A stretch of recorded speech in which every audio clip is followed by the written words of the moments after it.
ಹರಿ ಓಂ ಶ್ರೀ ಗುರುಭ್ಯೋ ನಮಃ ಪರಮಗುರುಭ್ಯೋ ನಮಃ ಶ್ರೀಮದಾನಂದತೀರ್ಥ ಭಗವತ್ಪಾದಾಚಾರ್ಯ ಗುರುಭ್ಯೋ ನಮಃ ನರಸಿಂಹೋಖಿಲಜ್ಞಾನಮತಧ್ವಾಂತದಿವಾಕರಃ ಜಯತ್ಯಮಿತಸಜ್ಞಾನಸುಖಶಕ್ತಿಪಯೋನಿಧಿಃ ಕಲ್ಯಾಣಾದ್ಭುತಗಾತ್ರಾಯ ಕಾಮಿತಾರ್ಥಪ್ರದಾಯಿನೇ ಶ್ರೀಮದ್ವೆಂಕಟನಾಥಾಯ ಶ್ರೀನಿವಾಸಾಯ ತೇ ನಮಃ ವ್ಯಾಸಾಯ ಭವನಾಶಾಯ ಶ್ರೀಶಾಯ ಗುಣರಾಶರೇ ಹೃದ್ಯಾಯ ಶುದ್ಧವಿದ್ಯಾಯ ಮಧ್ವಾಯ ಚ ನಮೋ ನಮಃ ನೌಮಿನ್ಯಾಯ ಸುಧಾದಿಕರ್ಜನ ಮುನೀನ್ ಶ್ರೀಪಾದರಾಟ್ಸನ್ಮಣೀನ್ ವ್ಯಾಸಾರ್ಯಾನ್ ವಿವಿಧಾಗಮಾಬ್ಧಿವಿಹರಾನ್ ಶ್ರೀವಾದಿರಾಜಾನಪಿ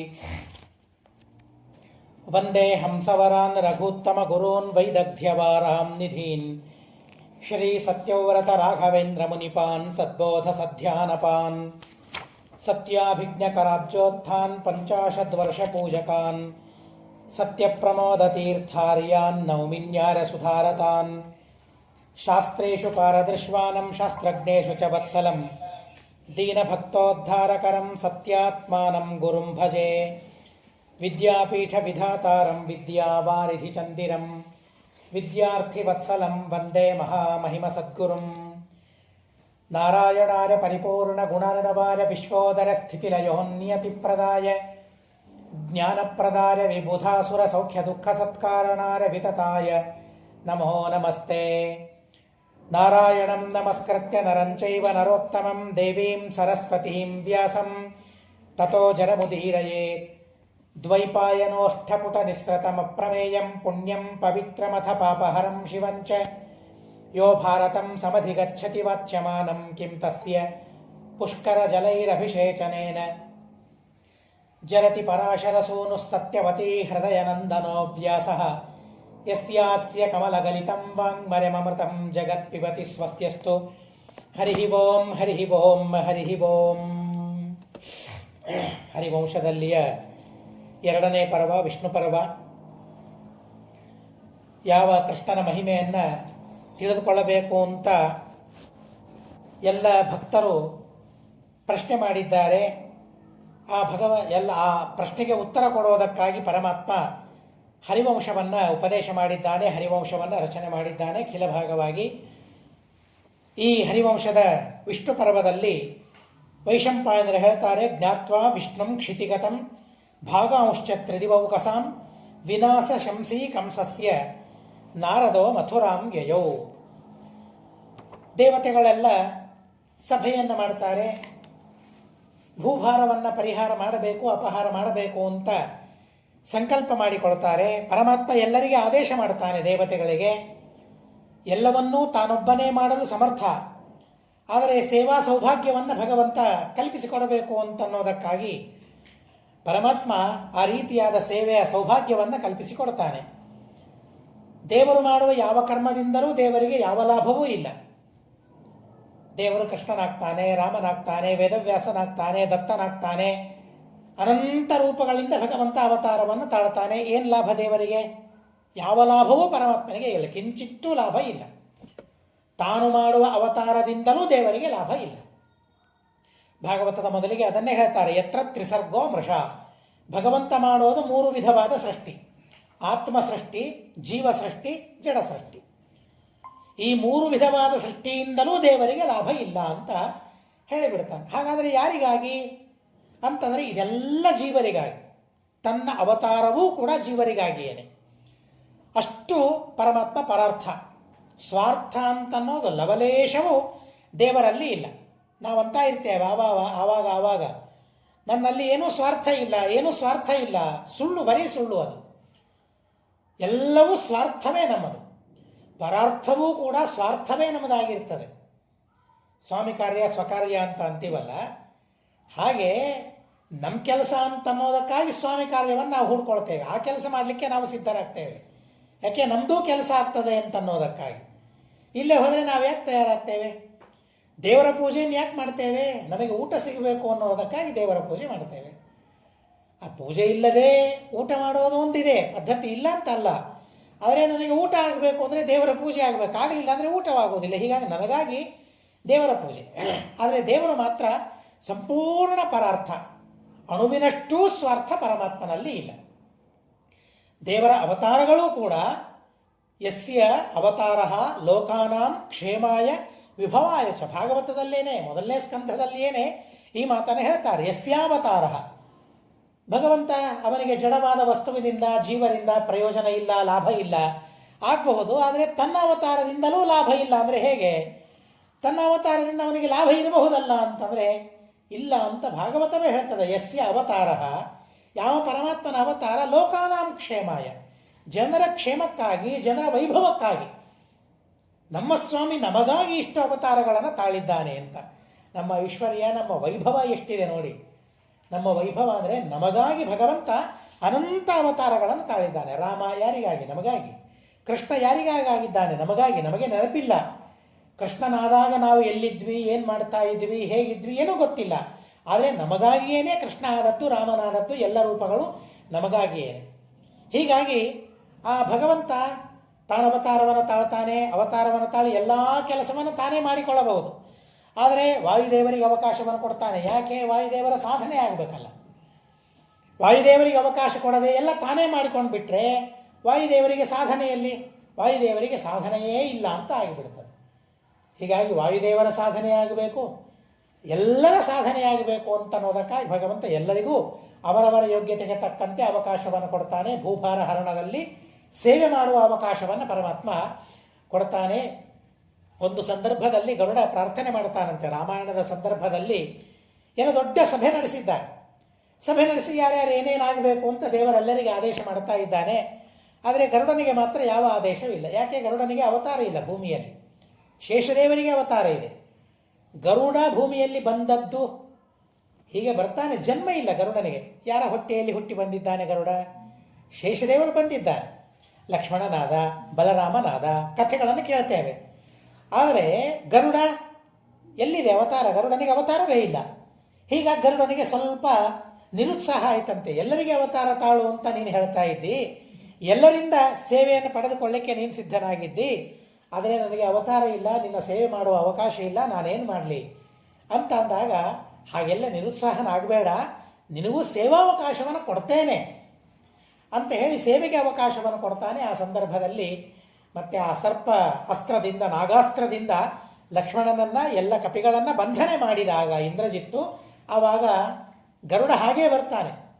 ಗರುಡನ ಆ ಗಾಳಿ ಸೋಕಿದ ಕೂಡಲೇ ಬಂಧನ ಎಲ್ಲ ದೂರವಾಗಿ ಹೋಗ್ಬಿಡ್ತದೆ. ಅಷ್ಟು ದೇವರ ಸೇವೆ ಮಾಡಬೇಕು, ಭೂಭಾರ ಹರಣವನ್ನು ನಾನು ಮಾಡಬೇಕು, ಅದಕ್ಕಾಗಿ ನಾನು ಸೇವೆಯನ್ನು ಮಾಡಬೇಕು ಅಂತ ದೇವತೆಗಳೆಲ್ಲ ಸಿದ್ಧರಾಗ್ತಾರೆ. ದ್ರೋಣಾಚಾರ್ಯರು ಅದೇ ಕೆಲಸವನ್ನು ಮಾಡಿದ್ದು. ದ್ರೋಣಾಚಾರ್ಯರು ಬೇಕಾದದ್ದೇನವರಿಗೆ? ಹಾಲು. ಮಗ ಕೇಳಿದ್ದೇನು ಅಶ್ವತ್ಥಾಮ, ನೀನು ಕೊಡ್ತಾ ಇರೋದು ಹಿಟ್ಟು ಕಲಸಿ ಕೊಡ್ತಾ ಇದ್ದಿ ನೀರಿನಲ್ಲಿ, ಇವತ್ತು ನನಗೆ ಹಾಲು ಏನು ಅಂತ ಗೊತ್ತಾಯಿತು. ಯಾರ ಸಂಘದಿಂದ? ದುರ್ಯೋಧನನ ಸಂಘದಿಂದ. ಪಾಂಡವರು ಕರ್ಕೊಂಡು ಹೋಗಲಿಲ್ಲ, ಅವರು ತೃಪ್ತರಾಗಿದ್ದಾರೆ, ಸಾಕು, ಅವರ ಜೀವನಕ್ಕೆ ಅವರು ಸಾಕು. ಇದನ್ನೇನೋ ಹೇಳೋ ಕಾರಣ ಇಲ್ಲ, ತೋರಿಸೋ ಕಾರಣ ಇಲ್ಲ. ಆದರೆ ದುರ್ಯೋಧನ ಕರ್ಕೊಂಡು ಹೋದ, ಹಾಲಿನ ರುಚಿ ತೋರಿಸಿದ, ನನಗೆ ಆ ಹಾಲು ಬೇಕು ಅಂತ ಅಂದ. ಹಾಲಿಗಾಗಿ ಹೋದದ್ದು. ಆದರೆ ಪರಶುರಾಮ ದೇವರಂತಾರೆ, ಇವನು ಆಕಳಿಗಾಗಿ ಬಂದಿದ್ದಾನೆ ನಿಜ, ನಾನು ಆಕಳಕ್ಕೆ ಕೊಟ್ಟು ಬಿಟ್ಟರೆ ತೃಪ್ತನಾಗಿ ಬಿಡ್ತಾನೆ, ಮುಂದೆ ಮಹಾಭಾರತವೇ ನಡೆಯೋದಿಲ್ಲ. ಹೀಗಾಗಿ ನನ್ನ ಹತ್ರ ಏನೂ ಇಲ್ಲದೆ ಇದ್ದಂತೆ ಇರಬೇಕು ಅಂತ ಪರಮಾತ್ಮ ಇದ್ದಾನೆ. ದ್ರೋಣಾಚಾರ್ಯರು ಬರ್ತಾರೆ, ಏನು ಬೇಕು ನಿನಗೆ ಕೇಳ್ತಾರೆ. ಅದರ ಆಶ್ರಮವನ್ನು ನೋಡ್ತಾರೆ, ಏನೂ ಇಲ್ಲ ಆಶ್ರಮದಲ್ಲಿ ಕೊಡೋದಕ್ಕಾಗಿ. ಕೊನೆಗೆ ದೇವರು ಹೇಳ್ತಾನೆ, ಆಕಳ ಬೇಕು ಅಂತ ಕೇಳಿದ್ದೆಯಪ್ಪ, ಆದರೆ ನನ್ನ ಹತ್ರ ಇರೋದು ಮೂರು ಬಿಟ್ಟೆ ನಾಲ್ಕನೇದ್ದಿಲ್ಲ. ಆತ್ಮ ನಾನಿದ್ದೇನೆ, ಶಸ್ತ್ರಂ ನಾನು ಧಾರಣೆ ಮಾಡಿದ ಶಸ್ತ್ರ ಇದೆ, ವಿದ್ಯೆ ನನ್ನ ಹತ್ರ ವಿದ್ಯೆ ಇದೆ, ಮೂರು ಬಿಟ್ಟರೆ ಬೇರೆ ಏನೂ ಇಲ್ಲ ನನ್ನ ಹತ್ರ. ದೇವರು ಹೇಳುವ ಮಾತು ಅದನ್ನು ಕೇಳಿದ ದ್ರೋಣಾಚಾರ್ಯರು. ದೇವರು ಅಂತ ಪರಿಕಲ್ಪನೆ ಇಲ್ಲ ಆವಾಗ. ಹೀಗಾಗಿ ಆತ್ಮ ವಿದ್ಯಾ ಶಸ್ತ್ರಮೇತಾವದಸ್ತಿ, ಮೂರು ನನ್ನ ಹತ್ರ ಇದೆ, ನಿನಗೆ ಯಾವ್ದು ಬೇಕೋ ಕೇಳೋ ಅದನ್ನು ಕೊಡ್ತೇನೆ. ನೀನು ಆಕಳ ಬೇಕು, ಹಾಲು ಬೇಕು, ಅದನ್ನು ನಾನೆಲ್ಲಿಂದ ಕೊಡಲಿ? ಎಲ್ಲರಿಗೆ ಎಲ್ಲವನ್ನು ಕೊಡುವ ದೇವರಿಗೆ ದ್ರೋಣಾಚಾರ್ಯರಿಗೆ ಹಾಲು ಕೊಡಲಿಕ್ಕೆ ತಯಾರಾಗಲಿಲ್ಲ. ಆ ಸಂದರ್ಭದಲ್ಲಿ ಹಾಲು ಕೊಟ್ಟು ಬಿಟ್ಟರೆ ತೃಪ್ತನಾಗಿ ಬಿಡ್ತಾನೆ ಅಂತ ಹೇಳಿ ಅವಾಗ ಅಂದ್ಕೊಳ್ತಾನೆ, ನಾನೇನು ಕೇಳಲಿ ಈಗ? ನಿನ್ನನ್ನು ನಾನು ತೆಗೆದುಕೊಂಡು ಏನು ಮಾಡಲಿ? ನಿನ್ನನ್ನು ತೆಗೆದುಕೊಂಡು ನನಗೇನೂ ಮಾಡಲಿಕ್ಕಾಗೋದಿಲ್ಲ, ಹೀಗಾಗಿ ನೀನು ಬೇಡ ಅಂತ ಅಂದ.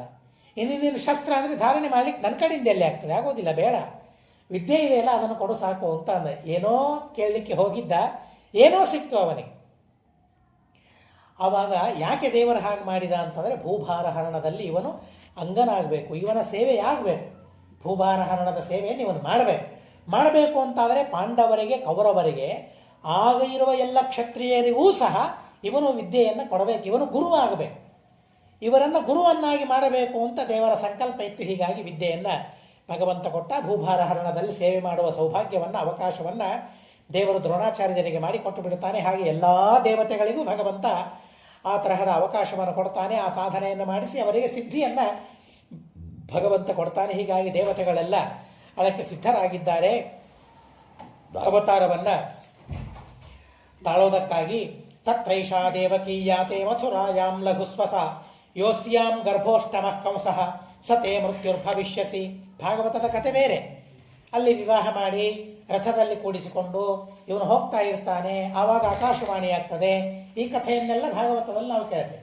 ಆದರೆ ಹರಿವಂಶದಲ್ಲಿ ಬೇರೆ ರೀತಿಯಾಗಿ ಕಥೆ ಬರ್ತದೆ. ಯಾಕೆಂದರೆ ಇದು ಒಂದು ಕಲ್ಪದಲ್ಲಿ ಆಗುವ ಕಥೆ ಅಲ್ಲ, ಇದು ಪ್ರತಿಕಲ್ಪದಲ್ಲಿಯೂ ಆಗುವ ಕಥೆ. ಪ್ರತಿಕಲ್ಪದಲ್ಲಿಯೂ ಆಗುವಾಗ ಒಂದೇ ವಿಧವಾಗಿ ಆಗೋದಿಲ್ಲ, ಚೂರು ಚಾರು ವ್ಯತ್ಯಾಸ ಆಗೇ ಆಗ್ತದೆ. ಅಲ್ಪ ಸ್ವಲ್ಪ ವ್ಯತ್ಯಾಸಗಳು ಇದ್ದೇ ಇರ್ತದೆ. ಹೀಗಾಗಿ ಇಲ್ಲಿ ಅದೇನಿಲ್ಲ. ನಾರದರು ಬರ್ತಾರೆ, ಆ ಸಭೆಯಿಂದ ನೇರವಾಗಿ ಸಭೆಯಲ್ಲಿ ಪಾಲ್ಗೊಳ್ತಾರೆ. ದೇವತೆಗಳ ಸಭೆ. ದೇವತೆಗಳ ಸಭೆಯಲ್ಲಿ ಯಾರ್ಯಾರು ಏನೇನು ಆಗಬೇಕು, ಹೇಗೆ ಹೇಗೆ ಮತ್ತೆ ಯಾರ್ಯಾರ ಸಂಹಾರವನ್ನು ಮಾಡಬೇಕು ಅಂತ ಹೇಳಿ ಎಲ್ಲ ಚರ್ಚೆ ಆಗ್ತದೆ. ಆ ಚರ್ಚೆಯ ಸಾರಾಂಶವನ್ನು ನಾರದರು ಹೊತ್ಕೊಂಡು ಬರ್ತಾರೆ. ಇದನ್ನು ಕಂಸನಿಗೆ ಹೇಳಬೇಕು ಅಂತ ಬರ್ತಾರೆ. ಯಾಕೆಂದರೆ ಕಂಸನಿಂದ ಮುಂದಿನ ಕೆಲಸಗಳಾಗಬೇಕು. ಇಲ್ಲಿ ಹೋದರೆ 6 ಜನರ ಸಂಹಾರವನ್ನು ಕಂಸ ಮಾಡೋದೇ ಇಲ್ಲ. ದೇವಕಿಯಲ್ಲಿ ಹುಟ್ಟುವ 6 ಜನರ ಸಂಹಾರ ಆಗಬೇಕು. ಅದು ಕಂಸನಿಂದಲೇನೇ ಆಗಬೇಕು, ಇನ್ನೊಬ್ಬರಿಂದ ಆಗುವ ಹಾಗಿಲ್ಲ. ಇದು ದೇವ ಕಾರ್ಯ. ಹೀಗಾಗಿ ಆ ಕಾರ್ಯ ಕಂಸನಿಂದ ಆಗಬೇಕು ಅಂದರೆ ಕಂಸನಿಗೆ ಪ್ರೇರಣೆ ಕೊಡಬೇಕಲ್ಲ.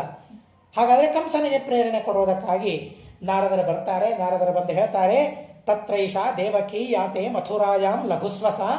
ನಿನ್ನ ಕಿರಿಯ ತಂಗಿ ಇದ್ದಾಳಲ್ಲ ದೇವಕಿ, ಆ ದೇವಕಿಯಲ್ಲಿಯ ಅಷ್ಟಮ ಗರ್ಭದಿಂದ ನನಗೆ ಮೃತ್ಯು ಆಗ್ತದೆ ಅಂತ ನಾರದರು ಬಂದು ಹೇಳ್ತಾರೆ.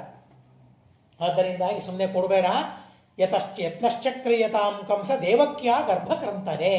ಹೀಗಾಗಿ ಆ ದೇವಕಿಯ ಗರ್ಭವನ್ನು ನಾಶ ಮಾಡುವ ಪ್ರಯತ್ನವನ್ನು ನೀನು ಮಾಡು. ಸುಮ್ಮನೆ ನನಗೇನಾಗ್ತದೆ, ಯಾರಿಂದ ನನಗೇನಾಗೋದಿದೆ, ನಾನು ದೊಡ್ಡವನು, ನಾನು ಸಮರ್ಥ, ನಾನು ಬಲವಂತ, ನನ್ನನ್ನು ಸಂಹಾರ ಮಾಡೋರು ಯಾರಿದ್ದಾರೆ ಅಂತ ಹೀಗೆಲ್ಲ ಆಲೋಚನೆ ಮಾಡ್ತಾ ಕೊಡಬೇಡ. ನಿನ್ನ ಸಂಹಾರಕ್ಕಾಗಿ ದೇವತೆಗಳ ಸಭೆಯಲ್ಲಿ ದೊಡ್ಡದಾದ ಚರ್ಚೆಯಾಗಿದೆ. ದೇವತೆಗಳೆಲ್ಲ ಅವತಾರ ತಾಳುವವರಿದ್ದಾರೆ. ಭಗವಂತ ಬರ್ತಾನೆ ಅಂತ ಹೇಳ್ತಾರೆ. ಆದ್ದರಿಂದಾಗಿ ನಾನು ಹೇಳಿದ ಹಾಗೆ ಕೇಳು. ನಿನ್ನ ಮೇಲೆ ಬಹಳ ಪ್ರೀತಿ ಇದೆ ಅಂತ ಅನ್ನೋದಕ್ಕಾಗಿ, ನಿನಗೆ ಹೇಳೋದಕ್ಕಾಗಿ ನಾನು ಬಂದಿದ್ದೇನೆ ಅಂತ ಹೇಳ್ತಾನೆ. ಶ್ಲಾಘ್ಯಶ್ಚ ಸಹಿತೇ ಮೃತ್ಯು ಭೂತಪೂರ್ವಶ್ಚ ತಮಸ್ಮರ ಯತ್ನಶ್ಚಕ್ರಿಯತಾಂ ಕಂಸ ಅಂತ ಹೇಳಿ, ಏಷಾಮೇ ತ್ವದ್ಗತಾ ಪ್ರೀತಿ ಯದರ್ಥಂ ಚಾಹಮಾಗತಃ ಭುಜ್ಯಂತಾಂ ಸರ್ವಕಾಮಾರ್ಥಾಃ ಸ್ವಸ್ಥಿತೇಸ್ತು ವ್ರಜಾಮ್ಯಹಂ. ಆಯಿತು, ನನಗೆ ಹೇಳಿಕ್ಕೆ ಯಾಕೆ ಬಂದಿದ್ದಿ ಅಂತಂದರೆ, ನಿನ್ನ ಮೇಲೆ ಬಹಳ ಪ್ರೀತಿ ಇದೆ, ನಿನ್ನನ್ನು ಕಾಪಾಡಿಕೊಳ್ಳಬೇಕು ಅಂತ ಉದ್ದೇಶದಿಂದ ನಾನು ಹತ್ರ ಬಂದಿದ್ದೇನೆ. ಹೀಗಾಗಿ ನೀನು ಯಾರಿಂದಲೂ ನಿನ್ನ ಸಂಹಾರ ಆಗಬಾರದು, ಸುಖವಾಗಿ ನೀನಿರಬೇಕು. ಅಂದರೆ ಆ 6 ಜನ 8 ಜನರ ಆ ಗರ್ಭವನ್ನು ನೀನು ಸಂಹಾರ ಮಾಡಬೇಕು. ದೇವಕಿ ಗರ್ಭದಲ್ಲಿರುವ ಜೀವರನ್ನು ನೀನು ಸಂಹಾರ ಮಾಡಬೇಕು. ಭೋಗ ಮಾಡು, ಎಲ್ಲ ಕಾಮಗಳನ್ನು, ಎಲ್ಲ ಪದಾರ್ಥಗಳ ಭೋಗವನ್ನು ಮಾಡು. ಬೇರೆ ಏನೂ ಕೆಲಸ ಮಾಡಬೇಡ ನೀನು. 2 ಅರ್ಥಗಳಲ್ಲಿದೆ. ಬೇರೆ ಏನಿದೆ ನಿನಗೆ? ಭುಜ್ಯಂತಾಂ ಸರ್ವ ಕಾಮಾರ್ಥ. ನಿನ್ನ ಮೃತ್ಯು ಬರ್ತದೆ. ಮೃತ್ಯು ಬರುವಷ್ಟರಲ್ಲಿ ನಿನಗೇನು ಬೇಕು ಅಂತ ಅನಿಸಿದೆ, ಏನು ಕಾಮನೆಗಳಿವೆ, ಎಲ್ಲ ಕಾಮನೆಗಳನ್ನು ಪೂರ್ಣ ಮಾಡ್ಕೋ. ಮೃತ್ಯುವಾದ ಮೇಲೆ ಮತ್ತೆ ನಿನಗೆ ಈ ಕಾಮನೆಗಳನ್ನು ಅನುಭವಿಸುವ ಯೋಗ ಇರೋದಿಲ್ಲ. ಯಾಕೆಂದರೆ ನೀನು ದುಷ್ಟ. ಇದು ದ್ವಿಜೀವರಿದ್ದಾರೆ, ಭೃಗುಋಷಿಗಳು ಅಲ್ಲಿ ಇದ್ದಾರೆ. ಶಾಪ ಆಗಿದೆ, ಭೃಗುಋಷಿಗಳಿದ್ದಾರೆ, ದೈತ್ಯನೂ ಇದ್ದಾನೆ. ಆ ದೈತ್ಯನಿಗೆ ಮಾತು, ಮುಂದೆ ನಿನಗೆ ಅಂಧಂತಮಸ್ತೆ ಹೊರತು ಈ ತರಹದ ಸುಖವನ್ನು ಅನುಭವಿಸ್ಲಿಕ್ಕೆ ನಿನಗಾಗೋದಿಲ್ಲ. ಈ ದೇಹ ಇರುವವರೆಗೆ ಮಾತ್ರ ನಿನಗೆ ಸುಖ, ಆಮೇಲೆ ಈ ಸುಖವನ್ನು ಅನುಭವಿಸ್ಲಿಕ್ಕೆ ಆಗೋದಿಲ್ಲ. ಆದ್ದರಿಂದಾಗಿ ಕಾಮಾರ್ಥಗಳನ್ನು ಭೋಗ ಮಾಡು ಅಂತ ಹೇಳಿ ನಾರದರಲ್ಲಿಂದ ಹೊರಟು ಹೋಗ್ಬಿಡ್ತಾರೆ. ಸ್ವಸ್ಥಿತಿಯಸ್ತು, ಒಳ್ಳೆಯದಾಗಲಿ ನಿನಗೆ ಅಂತ ಹೇಳಿ ಹೊರಟು ಹೋಗ್ಬಿಡ್ತಾರೆ. ನಾರದರು ಹೋದ ಮೇಲೆ ನಾರದರ ಮಾತನ್ನೇ ಆಲೋಚನೆ ಮಾಡ್ತಾ ಇದ್ದಾರೆ. ಅವನೆಲ್ಲಿಯೋ ಏಕಾಂತದಲ್ಲಿ ಹೇಳಿಲ್ಲ, ಸಭೆಯಲ್ಲಿ ಹೇಳಿದ. ಸಭೆಯಲ್ಲಿ ಹೇಳಿದ ಮೇಲೆ ನಾನು ಧೈರ್ಯವಂತನಂತೆ ಇರಬೇಕು, ಧೈರ್ಯಗೆಟ್ಟವನಂತೆ ನಾನು ಆಗಬಾರದು. ಹೀಗಾಗಿ ನಾರದರು ಬಂದರು, ಹೇಳಿದರು. ಅದರಿಂದ ನನಗೇನಾಗ್ತದೆ ಅಂತ ತನ್ನ ಧೈರ್ಯವನ್ನು ತೋರಿಸ್ಕೊಳ್ಳೋಕೆ ಧೈರ್ಯ ಇಲ್ಲ, ಭಯ ಆಗ್ತಾ ಇದೆ. ಆದರೂ ಧೈರ್ಯವನ್ನು ಹೊರಗೆ ತೇರಿಸ್ಕೊಳ್ತಾ ಇದ್ದಾನೆ. ನಾಹಂ ಭೀಷಯಿತುಂ ಶಕ್ಯ ದೈವೈರಪಿ ಸವಾಸವಹಿ. ಇಂದ್ರಾದಿ ದೇವತೆಗಳ ಬಂದು ಹೆದರಿಸಿದರೂ ನನಗೆ ಹೆದರಿಕೆ ಆಗೋದಿಲ್ಲ. ಈ ನಾರದ ಬಂದು ನನಗೇನು ಹೆದರಿಸ್ತಾನೆ? ನಾರದನ ಕೆಲಸವೇ ಇಟ್ಟು. ಇವತ್ತೆಲ್ಲ ನಾರದನ ಬಗ್ಗೆ ಏನೇ ಮಾತುಗಳಾಡ್ತಾರಲ್ಲ, ಯಾರೋ ಆಡಿದ ಮಾತುಗಳಲ್ಲ, ಅದೆಲ್ಲ ಕಂಸನ ಮಾತುಗಳು. ಯೋಹಂ ದೌರ್ಭ್ಯಾಮುದಾರಾಭ್ಯಾಂ ಕ್ಷೋಭರೇಯಂ ಧರಾತ್ಮ. ನನ್ನ 2 ಬಾಹುಗಳಿಂದ ಇಡೀ ಭೂಮಿಯನ್ನೇ ನಾನು ನಾಶ ಮಾಡ್ತೇನೆ, ಅಂಥ ಸಾಮರ್ಥ್ಯ ನನಗಿದೆ. ಹೀಗಾಗಿ ನನಗೆಲ್ಲಿ ಭಯ? ನನ್ನನ್ನು ಕ್ಷೋಭೆಗೊಳಿಸಲಿಕ್ಕೆ ಯಾರಿಗೆ ಸಾಮರ್ಥ್ಯ ಇದೆ? ಯಾರಿಗೂ ಸಾಮರ್ಥ್ಯ ನನಗೆ ಇಲ್ಲ. ಇವತ್ತಿನಿಂದ ಮೊದಲು ಮಾಡಿಕೊಂಡು ದೇವಾನುವರ್ತಿಗಳು ಅಂತ ಯಾರಿದ್ದಾರೆ, ದೇವತೆಗಳನ್ನು ಅನುಸರಿಸಿ ಯಾರಿರ್ತಾರಲ್ಲ, ಅವರು ಮನುಷ್ಯರಿರಲಿ, ಪಕ್ಷಿಗಳಿರಲಿ, ಪಶುಗಳಿರಲಿ, ಯಾವುದೇ ಇರಲಿ, ಯಾವುದನ್ನು ನೋಡಿದರೆ ದೇವರ ನೆನಪಾಗ್ತದಲ್ಲ ಅಂಥ ಎಲ್ಲ ವಸ್ತುಗಳನ್ನು ನಾನು ಸಂಹಾರ ಮಾಡಿಬಿಡ್ತೇನೆ, ಅವುಗಳಿಗೆ ಭಯ ಹುಟ್ಟುವಂತೆ ನಾನು ಮಾಡ್ತೇನೆ ಅಂತ ಹೇಳ್ತಾರೆ. ನೋಡ್ರಿ, ದೇವರ ಸಂಬಂಧಿಯಾದವರು ಮನುಷ್ಯರು ನಾವು ಅಂತ ನಾವು ತಿಳಿದಿರ್ತೇವೆ. ಆದರೆ ಕಂಸನಿಗೂ ಗೊತ್ತು, ದೇವರಿಗೆ ಸಂಬಂಧಪಟ್ಟವರು ಮನುಷ್ಯರು ಮಾತ್ರ ಅಲ್ಲ, ಪಕ್ಷಿಗಳೂ ದೇವತೆಗಳ ಸಂಬಂಧಪಟ್ಟವರೇ. ಪಶುಗಳಿವೆ, ತೃಣ ವೃಕ್ಷಗಳಿವೆ, ಗುಲ್ಮಗಳಿವೆ, ದೇವರಿಗೆ ಸಂಬಂಧಪಟ್ಟದ್ದು. ಮಲ್ಲಿಗೆಯನ್ನು ನೋಡಿದರೆ ಏನು ಅನ್ನಿಸ್ತದೆ? ಅದನ್ನು ತೆಗೆದು ದೇವರಿಗೆ ಏರಿಸಬೇಕು ಅಂತ ಅನ್ನಿಸ್ತದೆ, ದೇವರಿಗೆ ಸಂಬಂಧಪಟ್ಟದ್ದು. ಪಾರಿಜಾತ ನೋಡಿದರೆ ದೇವರಿಗೆ ಏರಿಸಬೇಕು ಅಂತ ಅನ್ನಿಸ್ತದೆ, ದೇವರಿಗೆ ಸಂಬಂಧಪಟ್ಟ ಹೂಗಳು. ನಿಷಿದ್ಧವಾದ ಹೂಗಳಿವೆ, ಅದನ್ನು ನೋಡಿದರೆ ದೇವರ ನೆನಪಾಗ್ತದ ನಮಗೆ? ದೇವರ ನೆನಪಾಗೋದಿಲ್ಲ, ದೇವರಿಗೆ ಏರಿಸಬೇಕು ಅಂತ ಅನಿಸೋದೇ ಇಲ್ಲ. ನಿಷಿದ್ಧವಾದ ಪುಷ್ಪಗಳವೆಲ್ಲ. ಹೀಗಾಗಿ ತ್ರಿವಿಧ ಜೀವರಾಶಿಗಳಿರ್ತಾರಲ್ಲ, ಆ ತ್ರಿವಿಧ ಜೀವರಾಶಿಗಳಲ್ಲಿ ರಾಜಸರೋ ತಾಮಸರೋ ಆ ನಿಷಿದ್ಧವಾದ ಹೂಗಳಾಗಿ ನಿಷಿದ್ಧವಾದ ಪದಾರ್ಥಗಳಾಗಿ ಹುಟ್ಟಿರ್ತದೆ. ಸಾತ್ವಿಕರೂ ಸಹ ಪಾಪ ಮಾಡಿದಾಗ ನಿಷಿದ್ಧ ಪುಷ್ಪಗಳಾಗಿ ದೇವರಿಗೆ ಉಪಯೋಗವಿಲ್ಲದೇ ಇದ್ದಂತೆ ಅಂಥ ಯೋನಿಯಲ್ಲಿ ಹುಟ್ಟುತ್ತಾರೆ. ನಿಷಿದ್ಧವಾದ ಕರ್ಮಗಳನ್ನು, ಪಾಪ ಕರ್ಮಗಳನ್ನು ನಾವು ಮಾಡಿದಾಗ ಮುಂದಿನ ಜನ್ಮದಲ್ಲಿ ಯಾವ ಹೂವಾಗ್ತೇವೋ ಯಾವ ಪ್ರಾಣಿ ಆಗ್ತೇವೋ ಗೊತ್ತಿಲ್ಲ. ಆದರೆ ದೇವರಿಗೆ ಉಪಯೋಗ ಬೀಳುವಂತಹ ಪಶುಪಕ್ಷಿ ಪ್ರಾಣಿಗಳು ನಾವಾಗೋಣ. ನಮ್ಮನ್ನು ನೋಡಿದರೆ ದೇವರ ನೆನಪಾಗಬೇಕು, ಅಂಥ ಪಶುಪಕ್ಷಿ ಪ್ರಾಣಿಗಳು ನಾವಾಗೋಣ ಅಂತ ದೇವರಿಗೆ ಪ್ರಾರ್ಥನೆ ಮಾಡಬೇಕಂತೆ. ಜಗನ್ನಾಥದಾಸರು ಪ್ರಾರ್ಥನೆ ಮಾಡ್ತಾರೆ, ಗಣಪತಿಗೆ ಹೇಳ್ತಾರೆ, ಕುಯೋನಿಗಳು ಬರಲಾರಂಜೆ ಭಗ್ನಗೈಸೆನ್ನವ ಗುಣಗಳನ್ನು ಪ್ರತಿ ದಿವಸದಲ್ಲಿ. ಕುಯೋನಿಗಳು ಬಂದರೆ ಬರಲಿ ಅಂತ ನನಗೆ ಅಂಜಿಕೆ ಇಲ್ಲ. ಯಾಕೆಂದರೆ ಕುಯೋನಿಗಳು ಬಂದರೂ ಸಹ ನಾನು ದೇವರಿಗೆ ಉಪಯೋಗ ಬೀಳುವಂಥ ಕುಯೋನಿಯಲ್ಲಿ ನಾನು ಹುಟ್ಟುತ್ತೇನೆ. ಹೀಗಾಗಿ ನನಗೇನು ಭಯ ಇಲ್ಲ ಅಂತ, ಭಯ ಬರದೇ ಇದ್ದಂತೆ ಮಾಡುವಂತ ದೇವರಿಗೆ ಪ್ರಾರ್ಥನೆ ಮಾಡಬೇಕಂತೆ. ಪ್ರತಿ ಜನ್ಮದಲ್ಲಿಯೂ ಮನುಷ್ಯನಾಗಿಯೇ, ಬ್ರಾಹ್ಮಣನಾಗಿಯೇ, ವೈಷ್ಣವನಾಗಿಯೇ ನಾನು ಹುಟ್ಟಬೇಕು ಅಂತ ದೇವರಿಗೆ ಕೇಳುವ ಧೈರ್ಯ ನಮಗೆ ಇಲ್ಲ. ಯಾಕೆಂದರೆ ಬ್ರಾಹ್ಮಣ್ಯ ದೇವರು ಕೊಟ್ಟಾಗ, ಮಾನುಷ ದೇಹವನ್ನು ದೇವರು ಕೊಟ್ಟಾಗ ಅದರ ಉಪಯೋಗವನ್ನು ನಾವು ಸರಿಯಾಗಿ ಮಾಡಿಕೊಂಡಿಲ್ಲ. ಹೀಗಾಗಿ ದೇವರಿಗೆ ಈ ಜನ್ಮವನ್ನು ಕೊಡುವಂತ ಯಾವ ಬಾಯಿಂದ, ಯಾವ ಮುಖದಿಂದ ನನಗೆ ಪ್ರಾರ್ಥನೆ ಮಾಡ್ಕೊಳ್ಳಿಕ್ಕಾಗ್ತದೆ? ಪ್ರಾರ್ಥನೆ ಮಾಡ್ಕೊಳ್ಳಿಕ್ಕಾಗ್ತದ? ನಮಗೆ ಆಗೋದಿಲ್ಲ. ಯಾರೋ ಬಂದು ಶಾಲಿಗ್ರಾಮವನ್ನು ಕೊಡ್ತಾರೆ, ದಾನ ಮಾಡ್ತಾರೆ. ಶಾಲಿಗ್ರಾಮವನ್ನು ಎದಕ್ಕೆ ಉಪಯೋಗಿಸ್ಕೊಳ್ಬೇಕು? ದೇವರ ಪೂಜೆ ಮಾಡಿಕೊಳ್ಳೋದಕ್ಕಾಗಿ ಉಪಯೋಗಿಸ್ಕೊಳ್ಬೇಕು ಅಷ್ಟೇ ಹೊರತು ಅದನ್ನು ಮಾರಾಟ ಮಾಡೋದಕ್ಕಾಗಿ ತಕ್ಕಡೆಯಲ್ಲಿ ಇಟ್ಲಿಕ್ಕೆ ಅದನ್ನು ಉಪಯೋಗಿಸ್ಕೊಂಡ್ರೆ, ಅಥವಾ ಪುಸ್ತಕ ಆಚೆ ಈಚೆ ಹಾರಬಾರದು ಅಂತ ಪುಸ್ತಕ ಮೇಲೆ ಇಡ್ಲಿಕ್ಕೆ ಅದನ್ನು ಉಪಯೋಗಿಸ್ಕೊಂಡ್ರೆ, ಕೊಟ್ಟವರಿಗೆ ಕೇಳಿದ್ರೆ ಇನ್ನೊಂದು ಸಲ ಒಂದೇ ಕೊಟ್ಟಿದ್ದು ಇನ್ನೊಂದು ಕೊಡು, ಎರಡು ಕಡೆಗೆ ಇಟ್ಕೊಳ್ಳಿಕ್ಕೆ ಅಂತ ಕೇಳಿದ್ರೆ ಯಾರಾದರೂ ಕೊಡ್ತಾರ? ಒಳ್ಳೆ ಪುಸ್ತಕವನ್ನು, ನೋಟ್ಬುಕ್ಕನ್ನು ತಂದು ಕೊಡ್ತಾರೆ. ಭಾರೀ ಬೆಲೆ ಬಾಳುವ ಒಳ್ಳೆ ನೋಟ್ಬುಕ್ಕನ್ನು ತಂದು ಕೊಡ್ತಾರೆ. ತಂದು ಕೊಟ್ಟಾಗ ಆಯಿತು, ಚೆನ್ನಾಗಾಯಿತು, ಅವಲಕ್ಕಿ ತಿನ್ನಲಿಕ್ಕೆ, ಉಪ್ಪಿಟ್ಟು ತಿನ್ನಲಿಕ್ಕೆ ಉಪಯೋಗ ಬಿತ್ತು ಅಂತ ಅದಕ್ಕೆ ಉಪಯೋಗಿಸ್ಕೊಂಡು ಇನ್ನೊಂದು ಸಲ ಅವರಿಗೆ ಕೇಳಿದ್ರೆ ಅದನ್ನು ಕೊಡ್ತಾರೆ? ಅವರು ಕೊಡೋದಿಲ್ಲ. ಒಳ್ಳೆ ಮಹಾಭಾರತ ಪುಸ್ತಕವನ್ನು ಕೊಟ್ಟರು.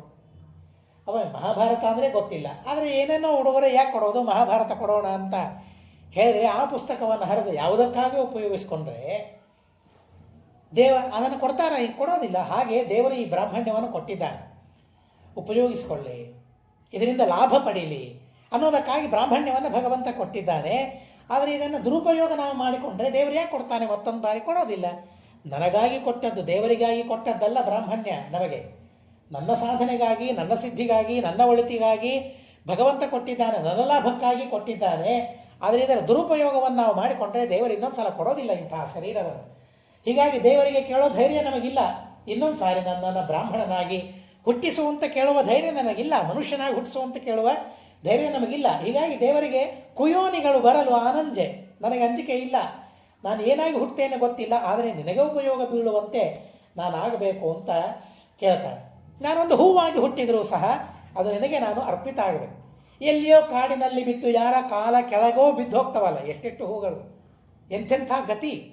KR ಮಾರ್ಕೆಟ್ಗೆ ಹೋದರೆ ಗೊತ್ತಾಗ್ತದಲ್ಲ, ಎಷ್ಟೆಷ್ಟು ಹೂಗಳು ಯಾರ ಕಾಲಲ್ಲಿ ಬಿದ್ದು ಹೋಗಿಬಿಡ್ತವೆ. ಆದರೆ ಯಾವ ಹೂವಿನ ಸೌಭಾಗ್ಯ? ಆ ದೇವರ ಪಾದದಲ್ಲಿ ಬೀಳುವ ಸೌಭಾಗ್ಯ. ಅದನ್ನು ನೋಡಿ ವಿಚಾರ ಮಾಡಿದರೆ ಒಂದೋ ಎರಡೋ ಹೂಗಳಿಗೆ ಮಾತ್ರ ನೇರವಾಗಿ ದೇವರ ಪ್ರತಿಮೆಯ ಸಂಪರ್ಕ ಆಗಿರ್ತದೆ. ಉಳಿದ ಹೂಗಳಿಗೆ ದೇವರ ನೇರವಾಗಿ ಪ್ರತಿಮೆಯ ಸಂಪರ್ಕ ಆಗಿರೋದೇ ಇಲ್ಲ. ದೇವರ ಸಂಪರ್ಕ ಆದ ಹೂಗಳ ಸಂಪರ್ಕ ಆದರೂ ಸಾಕು, ಭಾರೀ ಸೌಭಾಗ್ಯ ಅದು ಅಂತ ಅವು ತಿಳಿತವೆ. ಅವು ದೇವರ ನೇರವಾಗಿ ಸಂಪರ್ಕ ಆಗಲಿಲ್ಲ ಪರವಾಗಿಲ್ಲ, ದೇವರ ಸಂಪರ್ಕ ಆದ ಹೂವಿನ ಸಂಪರ್ಕ ಅದೂ ಆಗಿಲ್ಲ, ಅದರ ಸಂಪರ್ಕ ಆದ ಹೂವಿನ ಸಂಪರ್ಕ. ನಮ್ದೆಲ್ಲ ಅದೇ. ಭಗವಂತನ ಭಕ್ತರು ಭಕ್ತರು ಭಕ್ತರು, ನಿನ್ನ ದಾಸರ ದಾಸರ ದಾಸರ ಎಷ್ಟು ಕೋಟಿ ಸರಿ ದಾಸರು ಅಂತಂದ್ರೂ ಪರವಾಗಿಲ್ಲ, ಅವರ ದಾಸ ನಾನಾದರೂ ಪರವಾಗಿಲ್ಲ, ಅಂತೂ ದೇವರ ದಾಸ ಅಂತ ನನಗೊಂದು ಹೆಸರು ಬಿದ್ದರೂ ಸಾಕು, ದೇವರ ದಾಸರ ದಾಸ ಅಂತಾದರೂ ನಾನು ಸಾಕು ಅಂತ ದೇವರಿಗೆ ನಾನು ಕೇಳಿಕೊಳ್ಳಬೇಕು. ಇರಲಿ. ಹಾಗೆ ಆ ಕಂಸನಿಗೆ ಹೇಳ್ತಾನೆ, ನಿನಗೇನು ಇಂಥ ಜನ್ಮ ಬರೋದಿಲ್ಲ, ಮತ್ತೊಂದು ಸಲ ಇಂಥ ಜನ್ಮ ಬರೋದಿಲ್ಲ, ಹೀಗೆ ಬೇಕಾದಷ್ಟು ನೀನು ಮಾಡು ಅಂತ ಅಂದಾಗ ಇಲ್ಲಿ ಹೇಳ್ತಾರೆ, ಆ ಕಂಸ ಅಂತಾನೆ ಅಂದರೆ ಪಕ್ಷಿ ಪಶು ಸಂಘಾನ ಕರೋಮಿ ಕದನಂ ಮಹತ್, ಅವುಗಳ ನಾಶವಾಗುವಂತೆ ನಾನು ಮಾಡ್ತೇನೆ ಅಂತ ಅವನಂತಾನೆ. ಹೀಗಾಗಿ ಎಲ್ಲಿಯೂ ಮಲ್ಲಿಗೆ ಹೂವನ್ನು ಉಳಿಸ್ಲಿಲ್ಲ. ತುಳಸಿ ತೋಟ ಇತ್ತು ಅಂದರೆ ನಾಶ ಮಾಡಿಬಿಡ್ತಾ ಇದ್ದ, ಯಾಕೆಂದರೆ ದೇವರು ಕಾಣಿಸ್ತಾನೆ ಅಲ್ಲಿ. ಹೀಗಾಗಿ ಎಲ್ಲ ಪಶು ಪಕ್ಷಿಗಳನ್ನು ನಾಶ ಮಾಡುವುದಕ್ಕಾಗಿ ಸಿದ್ಧನಾಗಿದ್ದಾನೆ. ಅವನ ದೈತ್ಯರು ಹಯ, ಕೇಶಿ, ಪ್ರಲಂಬ, ಧೇನುಕ, ಅರಿಷ್ಟ, ವೃಷಭ, ಪೂತನ, ಕಾಲಿಯ. ಈ ಕಾಲಿಯ ನಾಗ ಅಲ್ಲ, ಕಾಲಿಯ ಎಂಬ ಹೆಸರಿನ ಮತ್ತೊಬ್ಬ ದೈತ್ಯ. ಅವರೆಲ್ಲರಿಗೆ ಆದೇಶವನ್ನು ಮಾಡ್ತಾನೆ, ಅಟಧ್ವಂ ಪೃಥಿವೀಂ ಕೃತ್ಸ್ನಾಂ, ಇಡೀ ಭೂಮಿಯನ್ನು ಸಂಚಾರ ಮಾಡಬೇಕು. ಎಲ್ಲೆಲ್ಲಿ ವೈಷ್ಣವತೆ ಕಾಣಿಸ್ತದೆ ಆ ವೈಷ್ಣವತ್ವದ ಧ್ವಂಸವನ್ನು ನೀವು ಮಾಡಬೇಕು, ವೈಷ್ಣವನ ನಾಶವನ್ನು ನೀವು ಮಾಡಬೇಕು. ಹಿರಣ್ಯಕಶಿಪು ಹೀಗೇನೆ ಹೇಳ್ತಾನೆ, ಸಂದೀಪಯತ ವೃಶ್ಚತ, ಊರಿಗೆ ಬೆಂಕಿ ಹಚ್ಚಿಬಿಡಿ ಅಂತ ಹೇಳ್ತಾರೆ. ಅಗ್ರಹಾರಗಳು ಅಂತ ಹಿಂದಕ್ಕೆ ಇರ್ತಾ ಇದ್ವಲ್ಲ, ಇವತ್ತು ಕೆಲವು ಕಡೆಗೆ ಹೋದರೆ, ಕೆಲವು ಊರುಗಳಿಗೆ ಹೋದರೆ ಆ ಅಗ್ರಹಾರ ಬ್ರಾಹ್ಮಣರ ಬೀದಿ ಅಂದರೆ ಕರ್ಕೊಂಡು ಹೋಗ್ತಾರೆ. ಆದರೆ ಬೀದಿಯಲ್ಲಿ ಬ್ರಾಹ್ಮಣರೇ ಇರೋದಿಲ್ಲ, ಬೀದಿ ಮಾತ್ರ ಇರ್ತದೆ, ಹೆಸರು ಮಾತ್ರ ಇರ್ತದೆ. ಈಗ ಆ ಹೆಸರು ಹೇಳಿದ್ರೇ ಕರ್ಕೊಂಡು ಹೋಗ್ತಾರೆ, ಬೇರೆ ಹೆಸರು ಹೇಳಿದ್ರೆ ಗೊತ್ತೇ ಆಗೋದಿಲ್ಲ.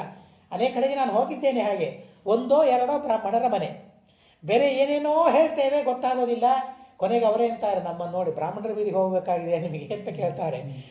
ಎಂತೆಂಥ ಅಗ್ರಹಾರಗಳು ಹಿಂದಕ್ಕೆ ಇದ್ವು, ಇವತ್ತು ಎಲ್ಲಿ ಇವೆ ಅಗ್ರಹಾರಗಳು? ಹಾಗೆ ಹಿರಣ್ಯಕಶಿಪು ಹೇಳ್ತಾನೆ, ಅಂಥ ಅಗ್ರಹಾರಗಳನ್ನು ಸುಟ್ಟಾಕ್ಬಿಡಿ ಅಂತ. ಕಂಸ ಹೇಳ್ತಾನೆ, ಅಂಥ ಅಗ್ರಹಾರಗಳನ್ನು, ದೇವಾಲಯಗಳನ್ನು, ಉದ್ಯಾನವನಗಳನ್ನು ಎಲ್ಲವನ್ನ ಧ್ವಂಸ ಮಾಡಿಬಿಡಿ ಅಂತ ಅವರಿಗೆ ಆದೇಶವನ್ನು ಮಾಡ್ತಾನೆ. ಏಸ್ಮಾಕಂ ಪಕ್ಷ ದೂಷಕಾಹ, ನಮ್ಮ ಪಕ್ಷವನ್ನು ಯಾರು ನಿಂದೆ ಮಾಡ್ತಾರೆ ಅವರೆಲ್ಲರನ್ನ ನಾಶ ಮಾಡಿಬಿಡು ಅಂತ ಹೇಳ್ತಾರೆ. ಹುಟ್ಟಿದವರನ್ನು ಮಾತ್ರ ಅಲ್ಲ, ಗರ್ಭಸ್ಥಾನಾಮಭಿಗತಿರ ವಿಜ್ಞೇಯ ಚೈವ ದೇಹಿನಾಂ, ಗರ್ಭಸ್ಥರನ್ನೂ ನೀವು ತಿಳಿಬೇಕು. ಗರ್ಭದ ಒಳಗೆ ಇರ್ತಾರಲ್ಲ ಅವ್ರು ಯಾರು? ನಮಗೆ ಬೇಕಾದವರೋ ನಮಗೆ ಬೇಡಾದವರೋ? ಮುಖ ನೋಡಿದರೆ ಗೊತ್ತಾಗ್ತದೆ, ಲಕ್ಷಣ ಮುಖ ನೋಡಿದರೆ ಗೊತ್ತಾಗ್ತದೆ. ಭಗವದ್ಭಕ್ತರಿದ್ದಾರೋ ದೇವದ್ರೋಹಿಗಳಿದ್ದಾರೋ ಅದನ್ನು ನೋಡಿ ಗರ್ಭಸ್ಥರಾದವರನ್ನು ನೀವು ನಾಶ ಮಾಡಬೇಕು ಅಂತ ಹೇಳ್ತಾಳೆ. ಇನ್ನು ನಾರದರಿಂದ ನಮಗೇನು ಭಯ ಅಂತ ತಿಳ್ಕೊಳ್ಬೇಡ್ರಿ, ಇಷ್ಟೆಲ್ಲ ಆದೇಶ ಮಾಡ್ತಾ ಇದ್ದೇನೆ ಅಂತ ಹೇಳಿ. ಆ ನಾರದ ಎಂಥವನು ಗೊತ್ತಾ? ನಾರದೇನ ಹಿ ಗರ್ಭೇಭ್ಯೋ ಭಯಂ ನ ಸುಮುದಹೃತಂ ಭವಂತೋ ಹಿ ಯಥಾಕಾಮಂ ಮೋದಂತಾಂ ವಿಗತಜ್ವರ ಮಾಂಚವೋ ನಾಥಮಾಶ್ರಿತ್ಯ ನಾಸ್ತಿ ದೇವಕೃತಂ ಭಯಂ. ನನಗೇ ಭಯ ಅಂತಂದ ಮೇಲೆ ನೀವು ಭಯಪಡ್ಲಿಕ್ಕೆ ಹೋಗಬೇಡಿ, ನಾನು ನಿಮ್ಮ ನಾಥ. ಅವನು ಹೇಳ್ತಾನೆ, ಅವನ ಮಾತುಗಳನ್ನು ನೋಡಿ ಹೇಗಿದೆ. ಮಾಂಚವೋ ನಾಥಮಾಶ್ರಿತ್ಯ, ನಾನೇ ನಾಥ ನಿಮಗೆ, ನನ್ನನ್ನು ಆಶ್ರಯಿಸಿದ ಮೇಲೆ ನಿಮಗೆ ಯಾರಿಂದ ಭಯ? ದೇವತೆಗಳಿಂದಲೂ ನಿಮಗೆ ಭಯ ಇಲ್ಲ. ಸತು ಕೇಲಿಕಿಲಹ ವಿಪ್ರಹ, ಆ ಬ್ರಾಹ್ಮಣ ಏನಿದ್ದಾನಲ್ಲ ನಾರದ, ಜಗಳ ಹಚ್ಚೋದೇ ಒಂದು ಕೆಲಸ, ಜಗಳ ಗಂಟ. ಕಂಸ ಹೇಳುವ ಮಾತುಗಳಿವೆಲ್ಲ. ಹೀಗೆ ಯಾರು ಮಾತಾಡ್ತಾರಲ್ಲ ಅವರು ಕಂಸನ ಅನುಯಾಯಿಗಳಷ್ಟೇ. ನಾರದರು ಜಗಳ ಹಚ್ಚುವವರು ಅಂತ ಯಾರಾದರೂ ಅಂದರೆ ಅದು ಕಂಸನ ಮಾತುಗಳು. ಕೇಲಿಕಿಲಹ ವಿಪ್ರಹ ಭೇದಶೀಲಶ್ಚ ನಾರದ, ಇಲ್ಲಿದ್ದದ್ದನ್ನು ಅಲ್ಲಿ ಹೇಳೋದು, ಅಲ್ಲಿದ್ದದ್ದನ್ನು ಇಲ್ಲಿ ಹೇಳೋದು, ಜಗಳ ಹಚ್ಚಿಡೋದು, ಇವೆಲ್ಲ ನಾರದರ ಕೆಲಸ. ಯಾರು ಒಂದಾಗಿ ಬದುಕ್ತಾ ಇರ್ತಾರಲ್ಲ ಅವರಲ್ಲಿ ವಿಭೇದವನ್ನು ಹುಟ್ಟಿಸೋದು, ಇವೆಲ್ಲ ನಾರದರ ಕೆಲಸ ಅಂತ ಹೇಳ್ತಾರೆ. ಯಾವಾಗಲೂ ತಿಂಡಿ ನಾರದನಿಗೆ ಆ ಮಾತನ್ನಾಡ್ತಾರೆ. ಬಹುಶಃ ಆ ಪುರಾಣಗಳಿಂದ ಆ ಭಾಷಾನುವಾದವನ್ನು ಮಾಡ್ಕೊಂಡು ನಾವು ಹಾಗೆ ವ್ಯವಹಾರ ಮಾಡ್ತೀವೇನೋ. ಅವನಿಗೆ ಬಹಳ ತಿಂಡಿ ಅಂತಂತೀವಲ್ಲ. ಕಂಡೂಯಮಾನಃ ಸತತಂ ಲೋಕಾನಟತಿ ಚಂಚಲ, ಬಹಳ ತಿಂಡಿ ಅವನಿಗೆ.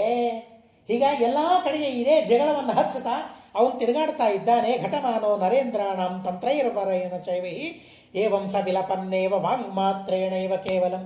ಹೀಗೆ ಅವರ ಜೊತೆಗೆ ಇದ್ದಾನೆ, ಅವರ ಜೊತೆಗೆ ಮಾತಾಡ್ತಾನೆ, ವಿಲಾಪ ಮಾಡ್ತಾನೆ. ಆದರೆ ಒಳಗೆ ಒಳಗೆ ಮಾತ್ರ ಭಯ ಆಗ್ತಾ ಇದೆ ಅವನಿಗೆ, ದುಃಖವಾಗ್ತಾ ಇದೆ. ವಾಂಗ್ಮಾತ್ರೇಣೈವ, ಬಾಯಿಯಲ್ಲಿ ಮಾತ್ರ ನನಗೆ ಯಾರ ಭಯ ಇಲ್ಲ ಅಂತ ಹೇಳ್ತಾ ಇದ್ದಾನೆ. ಅವರಿಗೆಲ್ಲ ಹೇಳಿ, ಉರಿತಾ ಇದೆ ಹೊಟ್ಟೆ. ಹೇಗೆ ಉರಿತಾ ಇದೆ ಅಂದರೆ ಏನು ತೆಗೆದುಕೊಂಡ್ರೂ ಅದು ಶಾಂತವಾಗೋದಿಲ್ಲ, ಅಷ್ಟು ಹೊಟ್ಟೆ ಉರಿತಾ ಇದೆ. ಇದೇ ಹೇಳ್ತದೆ ಪುರಾಣ, ದಹ್ಯಮಾನೇನ ಚೇತಸ, ಬರೀ ಹೊಟ್ಟೆ ಅಲ್ಲ ಮನಸ್ಸು ಉರಿತಾ ಇದೆ ಅಂತೆ. ಅದು ಹೇಗೆ ಇನ್ನೂ ನಮಗೆ ಅನುಭವ ಆಗಿಲ್ಲ, ಬೇಡ, ಅನುಭವ ಆಗೋದು ಬೇಡ. ಹೊಟ್ಟೆ ಉರಿ ಆಗ್ತದೆ ಆಗಲಿ, ಅಷ್ಟಕ್ಕೆ ಮಾತ್ರ ಸೀಮಿತ. ಆದರೆ ಮನಸ್ಸು ಮಾತ್ರ ಉರಿಯೋದು ಬೇಡ. ಇನ್ನೊಬ್ಬರ ಅಭಿವೃದ್ಧಿಯನ್ನು ನೋಡಿ, ಇನ್ನೊಬ್ಬರ ಒಳ್ಳೆತನವನ್ನು ನೋಡಿ ನಮ್ಮ ಹೊಟ್ಟೆ ಬರೆದು ಬಿಟ್ಟರೆ ಅದು ನಮ್ಮಲ್ಲಿಯೇ ಪಾಪ. ಅದು ಇನ್ನೊಬ್ಬರು ಒಂದು ಹೊತ್ತು ಸಂಧ್ಯಾ ವಂದನೆ ಮಾಡ್ತಾ ಇದ್ದಾರೆ, ನಾನು ಮಾಡ್ತಾ ಇಲ್ಲ, ಅವರು ಮಾಡ್ತಾರೆ ಅಂದರೆ ಸಂತೋಷ ಪಡಬೇಕು. ನಾನು ಮಾಡ್ತಾ ಇಲ್ಲಲ್ಲ, ಅವನು ಮಾಡ್ತಾ ಇದ್ದಾನಲ್ಲ, ಯಾವಾಗ ನನಗೆ ಮಾಡಲಿಕ್ಕಾಗ್ತದೋ ಗೊತ್ತಿಲ್ಲ ಅಂಥವರನ್ನು ನೋಡೋಣ. ಮೊದಲಿಗೆ ಮಾಡದೇ ಇದ್ದವರಿಗೆ ಈ ತರಹದ ಭಾವನೆ ಬಂದರೂ ಸಾಕು. ಸಂಧ್ಯಾ ವಂದನೆ ಮಾಡೋರನ್ನು ನೋಡೋಣ ನಾನು, ಸಾಕು. ಮಹಾಭಾರತವೇ ಆ ಮಾತು ಹೇಳ್ತದೆ, ಭಾಗವತ ಆ ಮಾತು ಹೇಳ್ತದೆ. ಧರ್ಮ ಅಂದರೆ ಮೊದಲಿಗೆ ಎಲ್ಲವೂ ಮಾಡಲೇಬೇಕು ಅಂತ ಇಟ್ಕೊಳ್ಬೇಡ್ರಿ, ಎಲ್ಲವೂ ಮಾಡಲೇಬೇಕು ಅಂತ ಇಟ್ಕೊಳ್ಬಾರ್ದು. ಮೊದಲಿಗೆ ನೋಡ್ರಿ ಅಂತ ಹೇಳ್ತದೆ. ಸಂಧ್ಯಾ ವಂದನೆ ಮಾಡ್ಲಿಕ್ಕೆ ಆಗೋದಿಲ್ಲಲ್ಲ, ಮಾಡೋರನ್ನು ನೋಡೋಣ. ನೋಡ್ತಾ ನೋಡ್ತಾ ನೋಡ್ತಾ ಹೋದರೆ ಯಾವಾಗ ಮಾಡ್ಲಿಕ್ಕೆ ಮನಸ್ಸಾಗ್ತದೆ ಗೊತ್ತಾಗೋದಿಲ್ಲ. ಆದರೆ ಒಂದು ಕಾಲ ಬಂದುಬಿಡ್ತದೆ, ನಾವೇ ಶುರು ಮಾಡಿಬಿಡ್ತೇವೆ. ಅಂಥ ಪ್ರಭಾವ ಅದು ಮಾಡಿಬಿಡ್ತದೆ. ನೋಡ್ತಾ ನೋಡ್ತಾ ಇದ್ದರೆ ಅದು ಪ್ರಭಾವಕಾರಿಯಾಗ್ತದೆ. ಹೀಗಾಗಿ ಮಕ್ಕಳಿಗೆ ಅಂಥದ್ದನ್ನೇ ತೋರಿಸ್ತಾ ಇರಬೇಕಂತೆ, ಏನೇನೋ ತೋರಿಸೋದಲ್ಲ. ಸಂಧ್ಯಾ ವಂದನೆ ಮಾಡೋರನ್ನು ತೋರಿಸೋದು, ಪೂಜೆ ಮಾಡೋರನ್ನು ತೋರಿಸೋದು.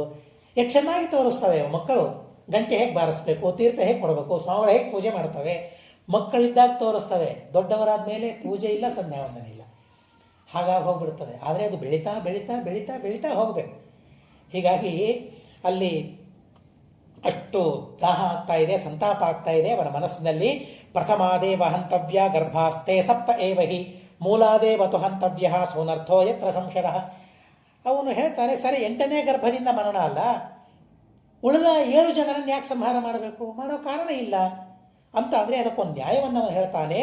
ಮೂಲಾದೇವತು ಹಂತವ್ಯ ಸೋನರ್ಥೋ ಯತ್ರ ಸಂಶಯ. ಎಲ್ಲಿ ನಮಗೆ ಸಂಶಯ ಇದೆ, ಮರಣದ ಸಂಶಯ ಎಲ್ಲಿದೆ, ಯಾರಿಂದ ಬರ್ತದೆ ಅಂತ ಸಂಶಯ ಎಲ್ಲಿದೆ, ಅಲ್ಲಿ ಮೂಲದಿಂದ ಸಂಹಾರ ಮಾಡ್ತಾ ಹೋಗಬೇಕು ಅಂತ ಅವರು ಹೇಳ್ತಾರೆ. ವಾದಿರಾಜರು ಒಂದು ಸುಂದರವಾದ ಕಥೆಯನ್ನು ಬರೀತಾರೆ. ತಾತ್ಯ ನಿರ್ಣಯಕ್ಕೆ ವ್ಯಾಖ್ಯಾನ ಮಾಡ್ತಾ ಇರಬೇಕಾದ್ರೆ ನಾರದರು ಕಂಸನ ಹತ್ರ ಹೋಗ್ತಾರಂತೆ. ಹೋದಾಗ ನಿನಗೆ ಭಯ ಇದೆ ಅಂತ ಹೇಳಿದರು, 8ಮ ಗರ್ಭದಿಂದ ಭಯ ಅಂತ ಹೇಳಿದರು. ಆಯಿತು ಅಂತ ಮೊದಲನೇ ಮಗ ಹುಟ್ಟಿದ. ಅವನ ಹೆಸರು ಕೀರ್ತಿವಂತ ಅಂತ ಹೇಳ್ತದೆ ಭಾಗವತ. ಹುಟ್ಟಿದ ಕೂಡಲೇ ನಾಮಕರಣ ಮಾಡಿದ. ಯಾಕೆ ಅಂದರೆ ನಾಮಕರಣದ ಪ್ರಭಾವವನ್ನು ನಾವು ತಿಳಿಬೇಕು. ಯಾಕೆ ನಾಮಕರಣ ಮಾಡಬೇಕು, ಏನು ನಾಮಕರಣದ ಉದ್ದೇಶ, ಏನೇನು ಸಂಸ್ಕಾರ, ಏನು ಎಂಥ ಅದ್ಭುತವಾದ ಸಂಸ್ಕಾರಗಳು ಅಂತ ಅಂದರೆ ನಾಮಕರಣ. ಏನಂತ ಹೆಸರಿಡ್ತೇವೆ, ನಾರಾಯಣ ಅಂತ ಹೆಸರಿಟ್ಟಿದ್ದೇವೆ ಅಂತ ತಿಳ್ಕೊಳ್ಳಿ. ನಾರಾಯಣ ಅಂತ ನಾವು ಕರೆದರೆ ಎಂಥ ಪುಣ್ಯ ನಮಗೆ. ಆ ಶಬ್ದವನ್ನು ದೇವರ ನಾಮ. ಅದಕ್ಕೆ ವಶಿಷ್ಠರು ಹೇಳ್ತಾರೆ, ಯಾರ ಹೆಸರಿದ್ದವರು ಅಂತ ಅಂದರೆ ಯಾರು ದೇವರ ಹೆಸರನ್ನು ಇಟ್ಟುಕೊಂಡಿದ್ದಾರೆ ಅವರಿಗೆ ಹೆಸರಿದೆ. ಯಾರಿಗೆ ದೇವರ ಹೆಸರಿಲ್ಲ ಅನಾಮಿಕ ಸವಿಜ್ಞೇಯ ಅಂತ ಹೇಳ್ತಾರೆ. ದುರ್ಯೋಧನ ಅಂತ ಯಾರಿಗಾದರೂ ಹೆಸರಿಟ್ಟರೆ ಅವನು ಅನಾಮಿಕ. ಅವನು ಯದ್ಯಪಿ ಅದು ದೇವರ ಹೆಸರೇ, ಅದು ದೇವರ ಹೆಸರಲ್ಲ ಅಂತ ಅಲ್ಲ, ಸರ್ವಶಬ್ದವಾಚ್ಯ ಭಗವಂತ. ದುರ್ಯೋಧನ ಅಂದರೂ ಭಗವಂತನಂತಲೇ ಹೆಸರು. ಆದರೆ ಯಾರಾದರೂ ಇಡ್ತಾರೆ, ಯಾರು ನಾಸ್ತಿಕರು ಇಡ್ತಾರೆ ಅಷ್ಟೇ. ಶಕುನಿ ಇಟ್ಟಿರ್ಬೋದು, ಯಾರಿಗಾದರೂ, ಯಾರಿಗಿಟ್ಟಿದ್ದಾರೆ ಗೊತ್ತಿಲ್ಲ, ಯಾರಾದರೂ ಇರಬಹುದೇನೋ. ಆದರೆ ಯಾರು ಇಡ್ತಾರೆ, ನಾಸ್ತಿಕರು ಇಡ್ತಾರೆ. ದುರ್ಯೋಧನ ನಾಸ್ತಿಕರು ಇಡ್ತಾರೆ. ಆದರೆ ವಶಿಷ್ಠರು ಹೇಳ್ತಾರೆ, ಅಂಥ ಹೆಸರನ್ನು ಇಟ್ಟರೆ ಅವನು ಹೆಸರಿಲ್ಲದೆ ಇದ್ದವನು ಅಂತ ಹೇಳ್ತಾರೆ. ಹೀಗಾಗಿ ದೇವರ ಹೆಸರನ್ನು ಇಡಬೇಕು ಅಂತ ಎಷ್ಟು ಪುಣ್ಯ ಬರ್ತದೆ ಗೊತ್ತಾ. ಅಜಾಮಿಳ ಮಗನಿಗೆ ಆ ಹೆಸರಿಟ್ಟಿದ್ದ ಅಂತ ಅನ್ನೋದಕ್ಕಾಗಿ ಕೊನೆ ಕ್ಷಣದಲ್ಲಿ ನಾರಾಯಣ ಅಂತ ಕರೆದಾಗ ದೇವರ ಸ್ಮರಣೆಯಾಗಿಬಿಡುತ್ತದೆ. ಎಂಥ ಮೃತ್ಯುವಿನಿಂದ ಅವನು ಪಾರಾಗಿಬಿಡುತ್ತಾನೆ. ಏನು ಮಾಡಿದ, ಯಾವುದಕ್ಕಾಗಿ, ಮಗನಿಗೆ ನಾರಾಯಣ ಅಂತ ಹೆಸರಿಟ್ಟಿದ್ದಕ್ಕಾಗಿ. ನಾರಾಯಣ ಅಂತ ಕೊನೆಗೆ ಉಚ್ಚಾರಣೆ ಮಾಡುವಾಗ ದೇವರ ಸ್ಮರಣೆಯಾಯಿತು, ಮುಕ್ತನಾದ, ಪಾಪದಿಂದ ನಿರ್ಮುಕ್ತನ. ಎಷ್ಟು ಪಾಪಗಳನ್ನು ಮಾಡಿರ್ತಾನೆ ಭಾಗವತದಲ್ಲಿ ನಾವು ಕೇಳ್ತೀವಿ. ಅಷ್ಟು ಪಾಪಗಳನ್ನು ಮಾಡಿದರೂ ಕೊನೆ ಕ್ಷಣದಲ್ಲಿ, ಕೊನೆ ಕಾಲದಲ್ಲಿ ಮಗನನ್ನು ಕರಿಬೇಕು ಅಂತ, ಆದರೂ ದೇವರನ್ನು ಕರಿಬೇಕು ಅಂತ ಉದ್ದೇಶ ಇರಲಿಲ್ಲ, ಮಗನನ್ನು ಕರಿಬೇಕು ಅಂತ ಉದ್ದೇಶದಿಂದ ನಾರಾಯಣ ಅಂತ ಅಂದಾಗ ಆವಾಗ ದೇವರ ಸ್ಮರಣೆ ಆಗ್ತದೆ ಅವನಿಗೆ. ದೇವರ ಸ್ಮರಣೆಯಾದಾಗ ಆ ಪಾಪಗಳಿಂದ ಮುಕ್ತನಾಗ್ತಾನೆ. ಹೀಗಾಗಿ ದೇವರ ಹೆಸರನ್ನು ಇಡಬೇಕು ಅಂತ. ನಮಗೆ ಪುಣ್ಯ ಬರ್ತದೆ ಆ ನಾಮವನ್ನು ಅನ್ನುವವರಿಗೆ. ಜೊತೆಗೆ ನಮಗೆ ಮಾತ್ರ ಪುಣ್ಯ ಅಲ್ಲ, ಆ ಹೆಸರನ್ನು ಮಕ್ಕಳು ಕೇಳ್ತವಲ್ಲ, ಕೇಳೋದರಿಂದ ಪುಣ್ಯ ಇದೆ ಅಂತ ಹೇಳ್ತಾರೆ ಮಕ್ಕಳಿಗೆ. ಹೇಗೆ ಅವರೇನು ಧರ್ಮ ಮಾಡೋದು, ಮಕ್ಕಳು ಏನು ಧರ್ಮ ಮಾಡಲಿಕ್ಕಾಗ್ತದೆ, ಅವರು ಏನು ಮಾಡಲಿಕ್ಕಾಗೋದಿಲ್ಲಲ್ಲ. ಮಾಡಲಿಕ್ಕಾಗೋದಿಲ್ಲ ನಿಜ, ಆದರೆ 11ನೇ ದಿವಸ ನಾಮಕರಣ ಮಾಡಿದರೆ ಆ ಹೆಸರನ್ನು ಕೂಗುತ್ತಾ ಇದ್ದರೆ, ಕರೀತಾ ಇದ್ದರೆ ಆ ಶಬ್ದ ಕೇಳ್ತಾನಲ್ಲ, ಆ ಕೇಳಿದ ಮೇಲೆ ಆ ಶಬ್ದ ಸುಮ್ಮನೆ ಕೊಡೋದಿಲ್ಲ, ಅವನಲ್ಲಿ ಪುಣ್ಯವನ್ನು ಬೆಳೆಸ್ತದಂತೆ ಅವನಲ್ಲಿ. ಹೀಗಾಗಿ ನಾಮಕರಣದ ಉದ್ದೇಶವೇ ಇದೆ. ದೇವರ ನಾಮವನ್ನು ಕೇಳ್ತಾ ಕೇಳ್ತಾ ಕೇಳ್ತಾ ಬೆಳಿಬೇಕವನು. ಅಂಥ ಉತ್ತಮವಾದ ಸಂಸ್ಕಾರ ಅದು. ಹೇಳ್ತಾ ಹೇಳ್ತಾ ನಾವು ಬೆಳಿಬೇಕು. ಹೀಗಾಗಿ ಅದನ್ನು ಪೂರ್ಣ ಕರಿಬೇಕು. ನಾರಾಯಣ ಅಂತ ಇದ್ದರೆ ನಾರಾಯಣ ಅಂತ ಪೂರ್ಣ ಕರಿಬೇಕು. ನಾವು ಅರ್ಧಮರ್ಧ ಕರೆದು ಹಾಳು ಮಾಡಿಬಿಡ್ತೇವೆ ಶಬ್ದವನ್ನೆಲ್ಲ. ಹಾಗೆಲ್ಲ ಕರಿಬೇಕು. ಪೂರ್ಣ ಹೆಸರನ್ನಿಟ್ಟು ಕರಿಬೇಕು. ಅದೊಂದು ಸಂಕಲ್ಪವನ್ನು ಮಾಡಿಕೊಳ್ಳಬೇಕು. ಅದು ದೇವರ ನಾಮಸ್ಮರಣೆ ಅಂತಲೇ ನಾವು ಮಾಡ್ಕೊಂಡು ಬಿಡಬೇಕು. ಮಾಡುವಾಗ ನೆನಪು ಮಾಡಿಕೊಂಡು ಭಕ್ತಿಯಿಂದ ಮಗನನ್ನು ಕರಿಬೇಕು. ಮಗನ ಮೇಲೆ ಭಕ್ತಿ ಅಲ್ಲ, ದೇವರ ಮೇಲೆ ಭಕ್ತಿ. ಆ ಶಬ್ದವನ್ನು ಉಚ್ಚಾರಣೆ ಮಾಡುವಾಗ ದೇವರ ಮೇಲೆ, ಲಕ್ಷ್ಮೀದೇವಿಯ ಮೇಲೆ, ಸ್ತ್ರೀಯರ ನಾಮಗಳು ಲಕ್ಷ್ಮೀದೇವಿಯ ನಾಮಗಳೆಲ್ಲ. ಹೀಗಾಗಿ ಲಕ್ಷ್ಮೀದೇವಿಯ ಮೇಲೆ, ದೇವರ ಮೇಲೆ ಭಕ್ತಿಯಿಂದ ಅವರ ಮಹಿಮೆಯನ್ನು ಸ್ಮರಣೆ ಮಾಡ್ತಾ ಆ ಶಬ್ದದ ಅರ್ಥ ಏನು ಅಂತ ತಿಳಿಬೇಕು. ನಾವು ಸ್ಕೂಲ್ ಓದಬೇಕಾದ್ರೆ ತೆಲುಗು ಓದಿದ್ದು, ನಾವು ತೆಲುಗು ಅಧ್ಯಾಪಕರಿದ್ದರು. ಅವರು ಒಂದು ದಿವಸ ಎಲ್ಲರ ಹೆಸರಿಗೆ ಕೇಳಿದ್ರೆ ಅರ್ಥ ಹೇಳ್ರಿ ಅಂತ ಹೇಳಿದ್ರು. ಏನು ಹೇಳಬೇಕು, ನಮಗೇನು ಅರ್ಥ ಗೊತ್ತು, ಏನು ಅರ್ಥ ಗೊತ್ತಿಲ್ಲ. ಅವತ್ತಿನ ದಿವಸ ಇಡೀ ಕ್ಲಾಸಲ್ಲಿ ಎಲ್ಲರ ಶಬ್ದದ ಅರ್ಥವನ್ನು ಹೇಳಿದ್ರು. ಹೀಗಾಗಿ ಆ ಶಬ್ದದ ಅರ್ಥ ಇವತ್ತು ನಮಗೆ ನೆನಪಿದೆ. ನಾವು ಶಾಸ್ತ್ರಾಧ್ಯಯನ ಮಾಡುವಾಗ ವಿಶೇಷವಾದ ಅರ್ಥ ಗೊತ್ತಾಯಿತು, ಅವರಿಗೆ ಎಷ್ಟು ಗೊತ್ತೋ ಅಷ್ಟು ಅರ್ಥವನ್ನು ಹೇಳಿದರು. ಅದಕ್ಕಿಂತಲೂ ಹೆಚ್ಚಿನ ಅರ್ಥ ಶ್ರೀಮದಾಚಾರ್ಯರ ಸಚ್ಚಾಸ್ತ್ರವನ್ನು ಅಧ್ಯಯನ ಮಾಡುವಾಗ ನಮಗೆ ಅರ್ಥಗಳ ಪರಿಜ್ಞಾನ ಆಯಿತು. ಮಹಾಸ್ವಾಮಿಗಳ ಉಪದೇಶದಿಂದ ಮತ್ತಿಷ್ಟು ಬೆಳೀತು ಅಂತ ಅನ್ನೋದು ವಾಸ್ತವ, ಇಲ್ಲ ಅಂತ ಅಲ್ಲ. ಆದರೆ ಅವರ ಬಾಯಿಯಲ್ಲಿ ಬಿದ್ದರೆ ಆ ಶಬ್ದಕ್ಕೆ ನೂರಾರು ಅರ್ಥಗಳನ್ನು ಹೇಳಿಬಿಡ್ತಾರೆ. ಒಂದಲ್ಲ ಎರಡಲ್ಲ, ನಾವು ಅದನ್ನು ಪ್ರತ್ಯಕ್ಷವಾಗಿ ಕೇಳಿದ್ದೇವೆ, ಎಲ್ಲರೂ ಪ್ರತ್ಯಕ್ಷವಾಗಿ ಕೇಳಿದ್ದಾರೆ. ಹೀಗಾಗಿ ಆ ನಾಮಾರ್ಥದ ಚಿಂತನೆ ಮನುಷ್ಯನಿಗೆ ಬರಬೇಕು. ಕರಿಬೇಕಾದ್ರೆ, ಮಕ್ಕಳ ಹೆಸರನ್ನು ಕರಿಬೇಕಾದ್ರೆ ಏನೋ ಸುಮ್ಮನೆ ಮಕ್ಕಳನ್ನು ಕರೀತಾ ಇದ್ದೇವೆ ಅಂತ ಅನ್ನೋ ಭಾವನೆ ಬರಬಾರ್ದು. ಬೆಳಿಬೇಕು, ನಾವು ಬೆಳೆಸ್ಕೊಳ್ಬೇಕು. ಇದನ್ನು ಮನಸ್ಸನ್ನು ಬೆಳೆಸ್ಕೊಳ್ಳೋದು, ಇದು ನಮ್ಮನ್ನು ನಾವು ಬೆಳೆಸ್ಕೊಳ್ಳೋದು. ಇದು ಬರೀ ಹಣದಿಂದ ಮಾತ್ರ ನಾವು ಬೆಳೆಯೋದಲ್ಲ, ಒಳಗೆ ಬೆಳಿಬೇಕಲ್ಲ. ಹೊರಗೆ ಬೆಳೆದಿದ್ದೇವೆ ನಿಜ, ಅದನ್ನು ಕಡಿಮೆ ಮಾಡ್ಕೊಳ್ಳಿಕ್ಕೆ ಆಗ್ತಾ ಇಲ್ಲ. ಎಷ್ಟು ಡಯಟ್ ಮಾಡಿದರೂ ಕಡಿಮೆ ಮಾಡಲಿಕ್ಕೆ ಆಗೋದಿಲ್ಲ. ಆದರೆ ಒಳಗೆ ಬೆಳಿಬೇಕಾದ್ರೆ ಆ ಭಾವನೆಗಳು ಬೆಳಿಬೇಕು, ಮನಸ್ಸು ಬೆಳಿಬೇಕು, ತುಂಬಿ ಬರ್ತದೆ. ಒಂದು ಸಲ ಕರೆದು ನೋಡ್ರಿ, ಒಂದೇ ಅರ್ಥ ಸಾಕು, ಬಹಳ ಬೇಕಾಗಿಲ್ಲ, ಒಂದೇ ಅರ್ಥ, ಅದು ದೇವರಲ್ಲಿದೆ ಅಂತ ಹೇಳಿ ಆ ಅರ್ಥವನ್ನು ಭಗವಂತನಲ್ಲಿ ಚಿಂತನೆ ಮಾಡಿ ಮಕ್ಕಳನ್ನು ಕರೆದಾಗ ಎಷ್ಟು ಆನಂದ ಮನಸ್ಸಿಗೆ ಆಗ್ತದೆ ಅಂದರೆ ಆ ಆನಂದವನ್ನು ಹಿಡಿಲಿಕ್ಕಾಗೋದು, ಎಷ್ಟು ಸಂತೋಷ ಆಗ್ತದೆ. ಹೀಗಾಗಿ ಅಲ್ಲೆಲ್ಲ ಆ ತರಹದ ನಾಮಕರಣವನ್ನು ಮಾಡಬೇಕು ಅಂತ ಹೇಳ್ತಾರೆ. ಮೂಲಾದೇವತ ಹರ್ತವ್ಯ ಕೀರ್ತಿಮಾನ್ ಅಂತ ಅದು ಪ್ರಸಂಗ ಬಂದಿತ್ತು. ಕೀರ್ತಿಮಾನ್ ಅಂತ ಹೆಸರಿಟ್ಟ ವಸುದೇವ ಹುಟ್ಟಿದ ಮಗನಿಗೆ. ಯಾವಾಗ ಸಂಹಾರ ಮಾಡ್ತಾನೆ ಗೊತ್ತಿಲ್ಲ, ಇದ್ದಷ್ಟು ಹೊತ್ತು ಕೀರ್ತಿಮಾನ್ ಅಂತ ಅವನನ್ನು ಕರೆಯೋಣ, ದೇವರ ಕೀರ್ತನೆ ಮಾಡಿದಂತ ಆಗ್ತದೆ. ಹೀಗಾಗಿ ನಾಮಕರಣ ಮಾಡಲಿಕ್ಕೆ ತಡ ಮಾಡಲಿಲ್ಲ ವಸುದೇವ. ಇವತ್ತಿಲ್ಲ ನಾಳೆ ಸಾಯ್ತಾನಲ್ಲ, ಯಾಕೆ ಹೆಸರಿಡೋದು, ಅಷ್ಟೆಲ್ಲ ಯಾಕೆ ಖರ್ಚು ಮಾಡೋದು ನಾಮಕರಣಕ್ಕೆ ಅಂದ್ಕೊಳ್ಳಿಲ್ಲ. ಒಂದು ಕ್ಷಣ ಬದುಕಿದರೆ ಸಾಕು. ವೈಷ್ಣವ, ಆ ವೈಷ್ಣವನ ಮಹಿಮೆ ಏನು ಗೊತ್ತಾ, ಹುಟ್ಟಿದರೆ ಸಾಕು ಅಂತ ಕಾಯ್ತಾ ಇರ್ತಾರಂತೆ ಪಿತೃಗಳು. ಹುಟ್ಟಿದರೆ ಸಾಕು, ನರ್ತನೆ ಮಾಡ್ತಾರಂತೆ. ವೈಷ್ಣವಸ್ಮತ್ಕುಲೇ ಜಾತಃ ಸನಸ್ಸಂತಾರಯಿಷ್ಯತಿ. ಎಲ್ಲಿರ್ತಾರೆ ಏನೋ ಗೊತ್ತಿಲ್ಲ ಅವರಿಗೆ, ಏನೋ ಆನಂದ ಆಗ್ತದಂತೆ ಮನೆಯಲ್ಲಿ. ಒಬ್ಬ ವಿಷ್ಣು ಭಕ್ತನ ಜನನವಾದರೆ ಅವರಿಗೆ ಗೊತ್ತಾಗ್ತದೆ, ನಮಗೆ ಗೊತ್ತಾಗೋದಿಲ್ಲ.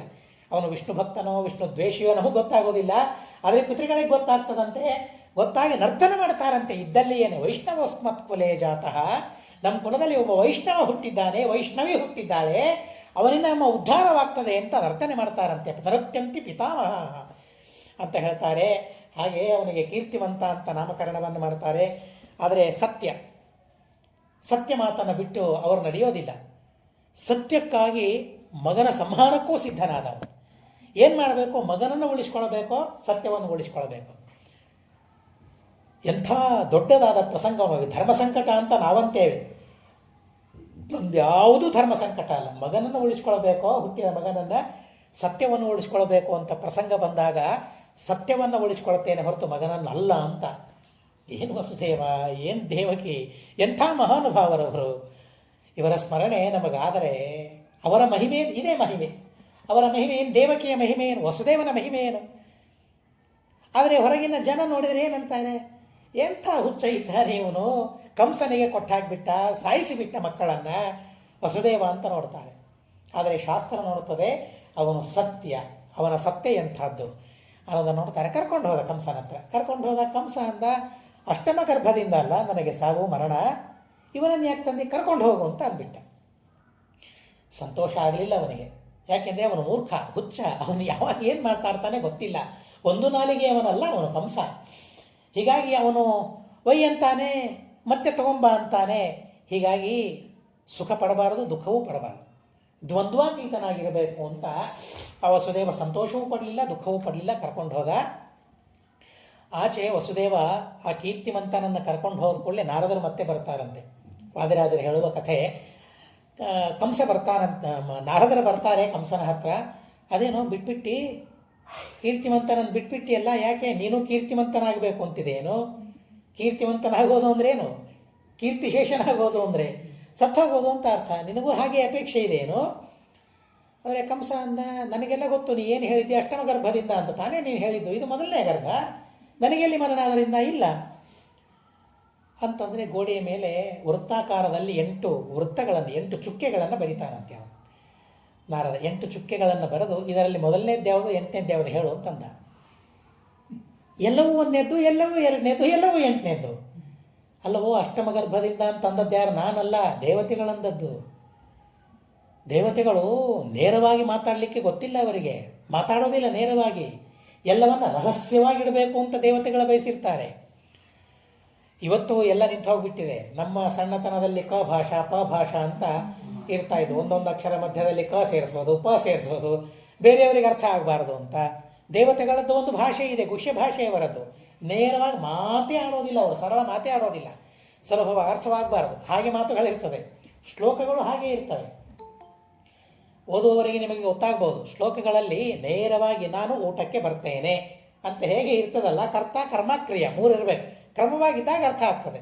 ಬರ್ತೇನೆ ನಾನು ಊಟಕ್ಕೆ ಅಂದರೆ ಇದೇನೋ 3 ಪದಗಳಿವೆ, ಸ್ವಲ್ಪ ಹೆಚ್ಚು ಕಡಿಮೆ ಅರ್ಥವಾಗಿಬಿಡ್ತದೆ. ಅಂತ 10 ಪದಗಳಿದ್ದಾಗ ಹಿಂದೆ ಮುಂದೆ ಮಾಡಿ ಮಾತನಾಡಿದರೆ ಯಾರಿಗೆ ಅರ್ಥ ಆಗ್ತದೆ? ಅರ್ಥವಾಗೋದಿಲ್ಲ. ಶ್ಲೋಕಗಳು ಹಾಗೆ ರಚಿತ ಆಗಿರ್ತದೆ, ಛಂದಸ್ಸು ಮುಖ್ಯ ಅಲ್ಲಿ. ಹೀಗಾಗಿ ಮೊದಲಿಗೆ ಕ್ರಿಯಾಪದ ಇರ್ತದೆ, ನಮಾಮಿ ಅಂತ ಕ್ರಿಯಾಪದ ಇರ್ತದೆ. ಆ ಕರ್ತ ಎಲ್ಲೋ ಇರ್ತಾನೆ, ಮಧ್ಯದಲ್ಲಿ ಇರ್ತಾನೆ, ಕೆಲವು ಬಾರಿ ಕರ್ಮ ಮತ್ತೆಲ್ಲೋ ಇರ್ತದೆ. ದೇವತೆಗಳ ಭಾಷೆಯೇ ಹೀಗಿರ್ತದೆ, ದೇವತೆಗಳ ಮಾತು ಹೀಗಿರ್ತದೆ. ಅದರಿಂದ ಅರ್ಥ ಮಾಡ್ಕೊಳ್ಳಿಕ್ಕೆ ಆಗೋದಿಲ್ಲ. ಹುಚ್ಚ, ಎಲ್ಲವೂ 8 ಎಲ್ಲವೂ ಒಂದಾಗಿಬಿಡ್ತದೆ. ಯಾರಿಂದ ನಿನಗೆ ಮರಣ ಗೊತ್ತಿಲ್ಲ. ಯಾಕೆಂದರೆ ನಾರದರ ಸಮಸ್ಯೆ ಏನು ಅಂತಂದರೆ ಆ 6 ಜನರ ಸಂಹಾರ ಆಗಲೇಬೇಕು. ಅದನ್ನು ನಾರದರಿಗೆ ಒಪ್ಪಿಸಿದ್ದಾರೆ, ದೇವತಾ ಕಾರ್ಯ. ಹೀಗಾಗಿ ನಾರದರು ಸುಮ್ಮನೆ ಎಲ್ಲರನ್ನು ಸಾಯಿಸೋರಲ್ಲ. ನಾರದರಿಂದ ಉದ್ಧಾರವನ್ನು ಪಡೆದ ಜನರ ಲಿಸ್ಟನ್ನು ಮಾಡ್ತಾ ಹೋದರೆ, ನಾವೇ ಮಾಡ್ತಾ ಹೋದರೆ, ಪುರಾಣಗಳನ್ನು ಓದ್ತಾ ಹೋಗಿ ಅದು ಪ್ರತ್ಯೇಕವಾಗಿ ನಾವು ಅಧ್ಯಯನವನ್ನು ಮಾಡಿದರೆ ಬಹಳ ವಿಚಿತ್ರ ಅಂತ ಅನ್ನಿಸ್ತಾರೆ. ಒಬ್ಬ ಧ್ರುವ ಅಲ್ಲ, ಒಬ್ಬ ಪ್ರಹ್ಲಾದ ಅಲ್ಲ, ಎಷ್ಟು ಜನರನ್ನು ಉದ್ಧಾರ ಮಾಡಿದ್ದಾರೆ ನಾರದರು. ಕೋಟಿ ಕೋಟಿ ಜನರ ಉದ್ಧಾರವನ್ನು ಮಾಡಿದ್ದಾರೆ. ಆ ದೃಷ್ಟಿಯಲ್ಲಿ ಅಧ್ಯಯನ ಮಾಡೋಣ ನಾವು. ಭಾಗವತ ಹೇಳ್ತಾ ಇದ್ರೆ ಬರ್ಕೊಳ್ಳೋಣ, ನಾರದರಿಂದ ಇವರ ಉದ್ಧಾರ ಆಯಿತು, ನಾರದರಿಂದ ಇವರ ಉದ್ಧಾರ ಆಯಿತು, ಇಂಥವರ ಉದ್ಧಾರ ಆಯಿತು ಅಂತ ಹೇಳಿ ನಾರದರಿಂದ ಕೋಟಿ ಕೋಟಿ ಜನರ ಉದ್ಧಾರವಾಗಿದೆ. ಈಗ ಇವರ ಷಡ್ಗರ್ಭರ ಉದ್ಧಾರವನ್ನು ಮಾಡಬೇಕಾಗಿದೆ ನಾರದರು. ನಮಗೆ ಮೇಲ್ ನೋಡಲಿಕ್ಕೆ ಅನ್ನಿಸ್ತದೆ ಸಾಯಿಸ್ತಾ ಇದ್ದಾರೆ ಅಂತ ಮೇಲ್ ನೋಡಲಿಕ್ಕೆ ಅನ್ನಿಸ್ತದೆ, ಅಲ್ಲ, ಅವರ ಉದ್ಧಾರವಾಗಬೇಕಾಗಿದೆ. ಹೀಗಾಗಿ 6 ಜನರನ್ನು ಕಂಸ ಸಾಯಿಸಬೇಕು. ಅದಕ್ಕಾಗಿ ಮತ್ತೆ ನಾರದರು ಬರ್ತಾರೆ. ನಾರದರು ಹೇಳ್ತಾರೆ, ಹೀಗಾಗಿ ಕಂಸನು ಅಂತಾನೆ, ಮೂಲಾದೇವತು ಹಂತವ್ಯ ಸೋನರ್ಥೋ ಯತ್ರ ಸಂಷಡಃ ಶ್ರೂಯತಾಂ ಯೇನ ದೈವಂ ಹಿ ಮದ್ವಿದೈಃ ಪ್ರತಿಹನ್ಯತೆ ಮಂತ್ರಗ್ರಾಮೈಃ ಸುವಿಹಿತೈಃ ಔಷಧೈಶ್ಚ ಸುಯೋಜಿತೈಃ ಯತ್ನೇನ ಚ ಅನುಕೂಲೇನ ದೈವಮಪ್ಯನುಲೋಮ್ಯತೆ. ದೈವವನ್ನೂ ಕೂಡ ವಿಪರೀತ ಮಾಡುವ ಸಾಮರ್ಥ್ಯ ಯಾರಿಗೆ ಇದೆ? ಮಾರ್ಕಾಂಡೇಯರಿಗೇನು? 16 ವರ್ಷ ಆಯುಷ್ಯ ಅಷ್ಟೇ. ಅಲ್ಪಾಯುಷಿಗಳು ಮಾರ್ಕಾಂಡೇಯರು. ಆದರೆ ದೀರ್ಘಾಯುಷ್ಯವನ್ನು ಸಂಪಾದನೆ ಮಾಡಿಕೊಂಡ್ರಲ್ಲ, ಅವರ ದೈವ ಏನಿತ್ತು? ಅಲ್ಪಾಯುಷ್ಯ ಅವರ ದೈವ ಇತ್ತು. ದೈವವನ್ನು ಹೇಗೆ ಬದಲು ಮಾಡಿಕೊಂಡ್ರವರು? ಎಂಥ ಸಾಧನೆ ಮಾಡಿದರು ಗೊತ್ತಾ ಮಾರ್ಕಾಂಡೇಯರು? ಸುಮ್ಮನೆ ಅವರಿಗೆ ದೀರ್ಘಾಯುಷ್ಯ ಸಿಗಲಿಲ್ಲ, ಸುಮ್ಮನೆ ದೀರ್ಘಾಯುಷ್ಯ ಸಿಗಲಿಲ್ಲ. ಅನೇಕ ಕಥೆಗಳಿವೆ, ಬೇಡ ಈಗ ಆ ಕಥೆಗಳೆಲ್ಲ. ಆದರೆ ಬಹಳ ವಿಚಿತ್ರವಾದ ಸಾಧನೆಯನ್ನು ಮಾಡ್ತಾರೆ ಅವರು. ನೈಷ್ಠಿಕ ಬ್ರಹ್ಮಚರ್ಯವನ್ನು ಪಾಲನೆ ಮಾಡ್ತಾರೆ ಮಹಾನುಭಾವರು. ಭಗವಂತನ ಆರಾಧನೆಯನ್ನು ಮಾಡ್ತಾರೆ. ಹೀಗಾಗಿ ಅಂತಹ ಅತಿ ವಿಚಿತ್ರವಾದ ಸಾಧನೆಯಿಂದ ಕೋಟಿ ಕೋಟಿ ಪ್ರಾಣಿಗಳನ್ನು ಬದುಕಿಸ್ತಾರೆ ಮಾರ್ಕಾಂಡೇಯರು. ಮಹಾಭಾರತದಲ್ಲೇನೆ ಬರ್ತದೆ ಹೇಗೆ ಅವರಿಗೆ ದೀರ್ಘಾಯುಷ್ಯ ಸಂಪಾದನೆ ಮಾಡಿದರು. ನಾವು ಬದುಕಬೇಕಾದ್ರೆ ಮಹಾಭಾರತ ಹೇಳುವ ನೀತಿ ಏನು ಗೊತ್ತಾ? ನೀನು ಬದುಕಬೇಕಾ, ಇನ್ನೊಬ್ಬರನ್ನು ಬದುಕಿಸು. ಇನ್ನೊಬ್ಬರನ್ನು ಬದುಕಿಸಿದರೆ ನಮಗೆ ಬದುಕುವ ಹಕ್ಕಿದೆ, ಇಲ್ಲೇ ಹೋದರೆ ನಮಗೆ ಬದುಕುವ ಹಕ್ಕಿಲ್ಲ. ಮಹಾಭಾರತ ಕೊಡುವ ಸಂದೇಶ ಇದು. 16 ವರ್ಷ ಅವರಿಗೆ ಆಯುಷ್ಯ, ಅಲ್ಪಾಯುಷ್ಯ. ಆದರೆ ದೇವರು ಅವರಿಗೆ ದೀರ್ಘಾಯುಷ್ಯವನ್ನು ಕೊಡಬೇಕಾದ್ರೆ ಅವರ ಕಡೆಯಿಂದ ಕೋಟಿ ಕೋಟಿ ರಾಶಿಗಳನ್ನು ಬದುಕಿಸುವ ವ್ಯಾಪಾರವನ್ನು ಮಾಡ್ತಾರೆ. ಆಗಿನ ಕಾಲದ ಎಲ್ಲ ಕಡೆಗೆ ಕ್ಷಾಮ. ನಾವೀಗ ನೋಡೋದಿಲ್ಲ ಕ್ಷಾಮ, ಕ್ಷೇಮ. ಉಣ್ಲಿಕ್ಕೆ ಇದೆ, ತಿನ್ನಲಿಕ್ಕೆ ಇದೆ. ಆಶ್ಚರ್ಯವಾಗ್ತದೆ. ಕೆಲವು ಸಲ ಆಟೋದಲ್ಲಿ ಹೋಗ್ತಾ ಇರ್ತೇವೆ, ಬರ್ತಾ ಇರ್ತೇವೆ, ರೋಡಲ್ಲಿ ನೋಡ್ತಾ ಇದ್ರೆ ಅಲ್ಲಿಂದ ಇಲ್ಲಿಯ ತನಕ ಹಣ್ಣುಗಳು. ಆಹಾರ ಪದಾರ್ಥಗಳು. ಎಲ್ಲಿ ಏನು ಕಡಿಮೆ ಇದೆ? ಕ್ಷಾಮ ಅಂದ್ರೇ ಗೊತ್ತಿಲ್ಲ. ಆದರೆ ಆಹಾರ ಪದಾರ್ಥಗಳೆಲ್ಲ ಕಲುಷಿತ, ಅದು ಬೇರೆ, ಇಲ್ಲ ಅಂತ ಅನ್ನೋದಿಲ್ಲ. ಆದರೆ ತಿನ್ನುವ ಪದಾರ್ಥಗಳೆಷ್ಟಿವೆ ನಮಗೆ. ಆದರೆ ಮಾರ್ಕಾಂಡೇಯರ ಕಾಲದಲ್ಲಿ ದೊಡ್ಡ ಕ್ಷಾಮ. ಸಾಮಾನ್ಯವಾಗಿ ಕ್ಷಾಮ ಅಂದರೆ 12 ವರ್ಷ. ಎಲ್ಲ ಕಡೆಗೆ ನಾವು ಆ ತರಹದ ಕಥೆಗಳನ್ನು ಕೇಳ್ತೇವೆ. ಕ್ಷಾಮ ಬಂತು ಅಂದರೆ 12 ವರ್ಷ ಇರಬೇಕು. ಹಾಗೆ ಕ್ಷಾಮ ಎದುರಾದಾಗ, ಎಲ್ಲಿ ತಿನ್ನಲಿಕ್ಕೆ ಧಾನ್ಯ ಇಲ್ಲ, ಕುಡಿಲಿಕ್ಕೆ ನೀರಿಲ್ಲ, ಅಂತಹ ಪರಿಸ್ಥಿತಿ ಎದುರಾದಾಗ ಜೀವರಾಶಿಗಳೆಲ್ಲ ಬಂದು ಮಾರ್ಕಾಂಡೇಯರ ಆಶ್ರಮದಲ್ಲಿ ಬಿಡ್ತಾರಂತೆ. ಪ್ರಾರಬ್ಧ ನೋಡಿ ಹೇಗಿದೆ. ಬದುಕುವ ಪ್ರಾರಬ್ಧ ಇದ್ದಾಗ ಆ ಬದುಕುವವರನ್ನು ಒಂದು ಕಡೆಗೆ ಸೇರಿಸ್ತಾನೆ ಪರಮಾತ್ಮ, ಸಾಯುವವರನ್ನು ಮತ್ತೊಂದು ಕಡೆಗೆ ಸೇರಿಸ್ತಾನೆ ದೇವರು. ಬಹಳ ವಿಚಿತ್ರ. ಆ ಸಾಯುವವರ ಜೊತೆಗೆ ಸೇರಿಸಿದ್ರೂ ಕೂಡ ಬದುಕಿ ಬರ್ತಾರೆ ಕೆಲವರು. ಏನು ವಿಚಿತ್ರವನ್ನು ಲೋಕದಲ್ಲಿ ನೋಡ್ತೀವಲ್ಲ, ಎಂಥ ವಿಚಿತ್ರವನ್ನು ನೋಡ್ತೇವೆ. ಸಣ್ಣ ಮಗು ಬದುಕಿ ಬರ್ತಾನೆ, ಏನೇನೇನೇನೋ ಅವನು ಕೂದಲಿಗೆ ಏನಾಗೋದಿಲ್ಲ. ಆದರೆ ಎಂಥ ಮಹಾಸಮರ್ಥರು ಮರಣ, ಆಕ್ಸಿಡೆಂಟಲ್ಲಿ ಮರಣ ಆಗ್ತದೆ. ಎಂಥ ವಿಚಿತ್ರವನ್ನು ಲೋಕದಲ್ಲಿ ನೋಡ್ತೇವೆ. ಹಾಗೆ ದೈವವನ್ನೂ ಬದಲಿಸಿಕೊಳ್ಳುವ ಸಾಮರ್ಥ್ಯ ಯಾವುದಕ್ಕೆ ಇದೆ ಅಂತ ಅಂದರೆ, ಕಂಸ ಹೇಳುವ ಮಾತುಗಳಿದೆ ನೋಡ್ರಿ, ಯಾರೋ ಹೇಳುವ ಮಾತುಗಳಲ್ಲ. ಮಂತ್ರಗ್ರಾಮೈಹಿ ಸುವಿಹಿತೈಹಿ. ಗಾಯತ್ರಿ ಮಂತ್ರ ಒಂದು ಸಾಕು ಅಂತ ಹೇಳ್ತಾರೆ ಶಾಸ್ತ್ರದಲ್ಲಿ. ನಮಗೆ ವಿಹಿತವಾದ ಕರ್ಮ ಒಂದು ಸಾಕು ಅಂತ ಹೇಳ್ತಾರೆ. ಕೃಷ್ಣ ಪರಮಾತ್ಮ ಭಾಗವತದಲ್ಲಿ ಬ್ರಾಹ್ಮಣನಿಗೆ ಹೇಳ್ತಾನೆ. ರುಕ್ಮಿಣಿಯ ಪತ್ರವನ್ನು ಬ್ರಾಹ್ಮಣ ತರ್ತಾನಲ್ಲ, ಬ್ರಾಹ್ಮಣ ತಂದಾಗ ಕೃಷ್ಣ ಪರಮಾತ್ಮ ಅವನಿಗೊಂದು ಮಾತು ಹೇಳ್ತಾನೆ. ಅಪ್ಪ, ನೀನು ಧರ್ಮವನ್ನು ಮಾಡ್ತಾ ಇದ್ದೀಯಾ ಇಲ್ವಾ? ಹಿರಿಯರು ಮಾಡುವ ಧರ್ಮಗಳು, ನೀನು ಹೊಸದಾಗಿ ಧರ್ಮ ಅಂತ ಯಾವ್ದು ಮಾಡ್ಕೊಳ್ಬೇಡ. ನಮಗೆ ನಾವು ಹೊಸದಾಗಿ ಬಂದಂತೆ ನಮಗೊಂದು ಪ್ರತ್ಯೇಕವಾದ ಧರ್ಮಗಳನ್ನು ಮಾಡ್ಕೊಳ್ತಾ ಹೋಗ್ಬೇಕಾಗ್ತದೆ.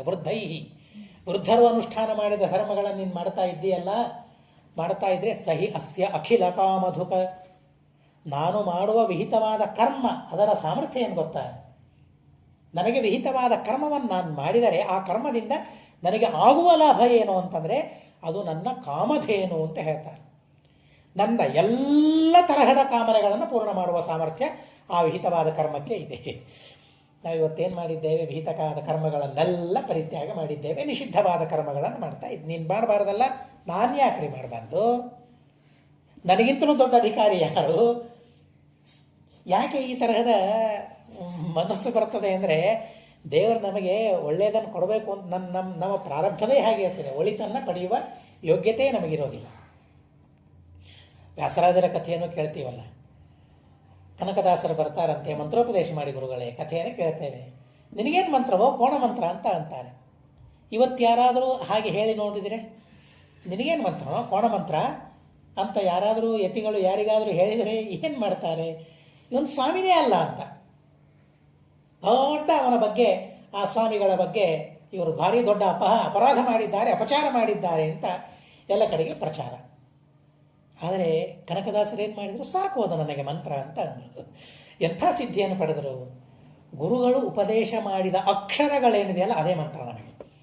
ಪುರಂದರದಾಸರು ಒಂದು ಸುಳಾದಿಯಲ್ಲಿ ಹೇಳ್ತಾರೆ, ಗುರುಗಳು ಉಪದೇಶ ಮಾಡಿದ್ದೇ ಮಂತ್ರ.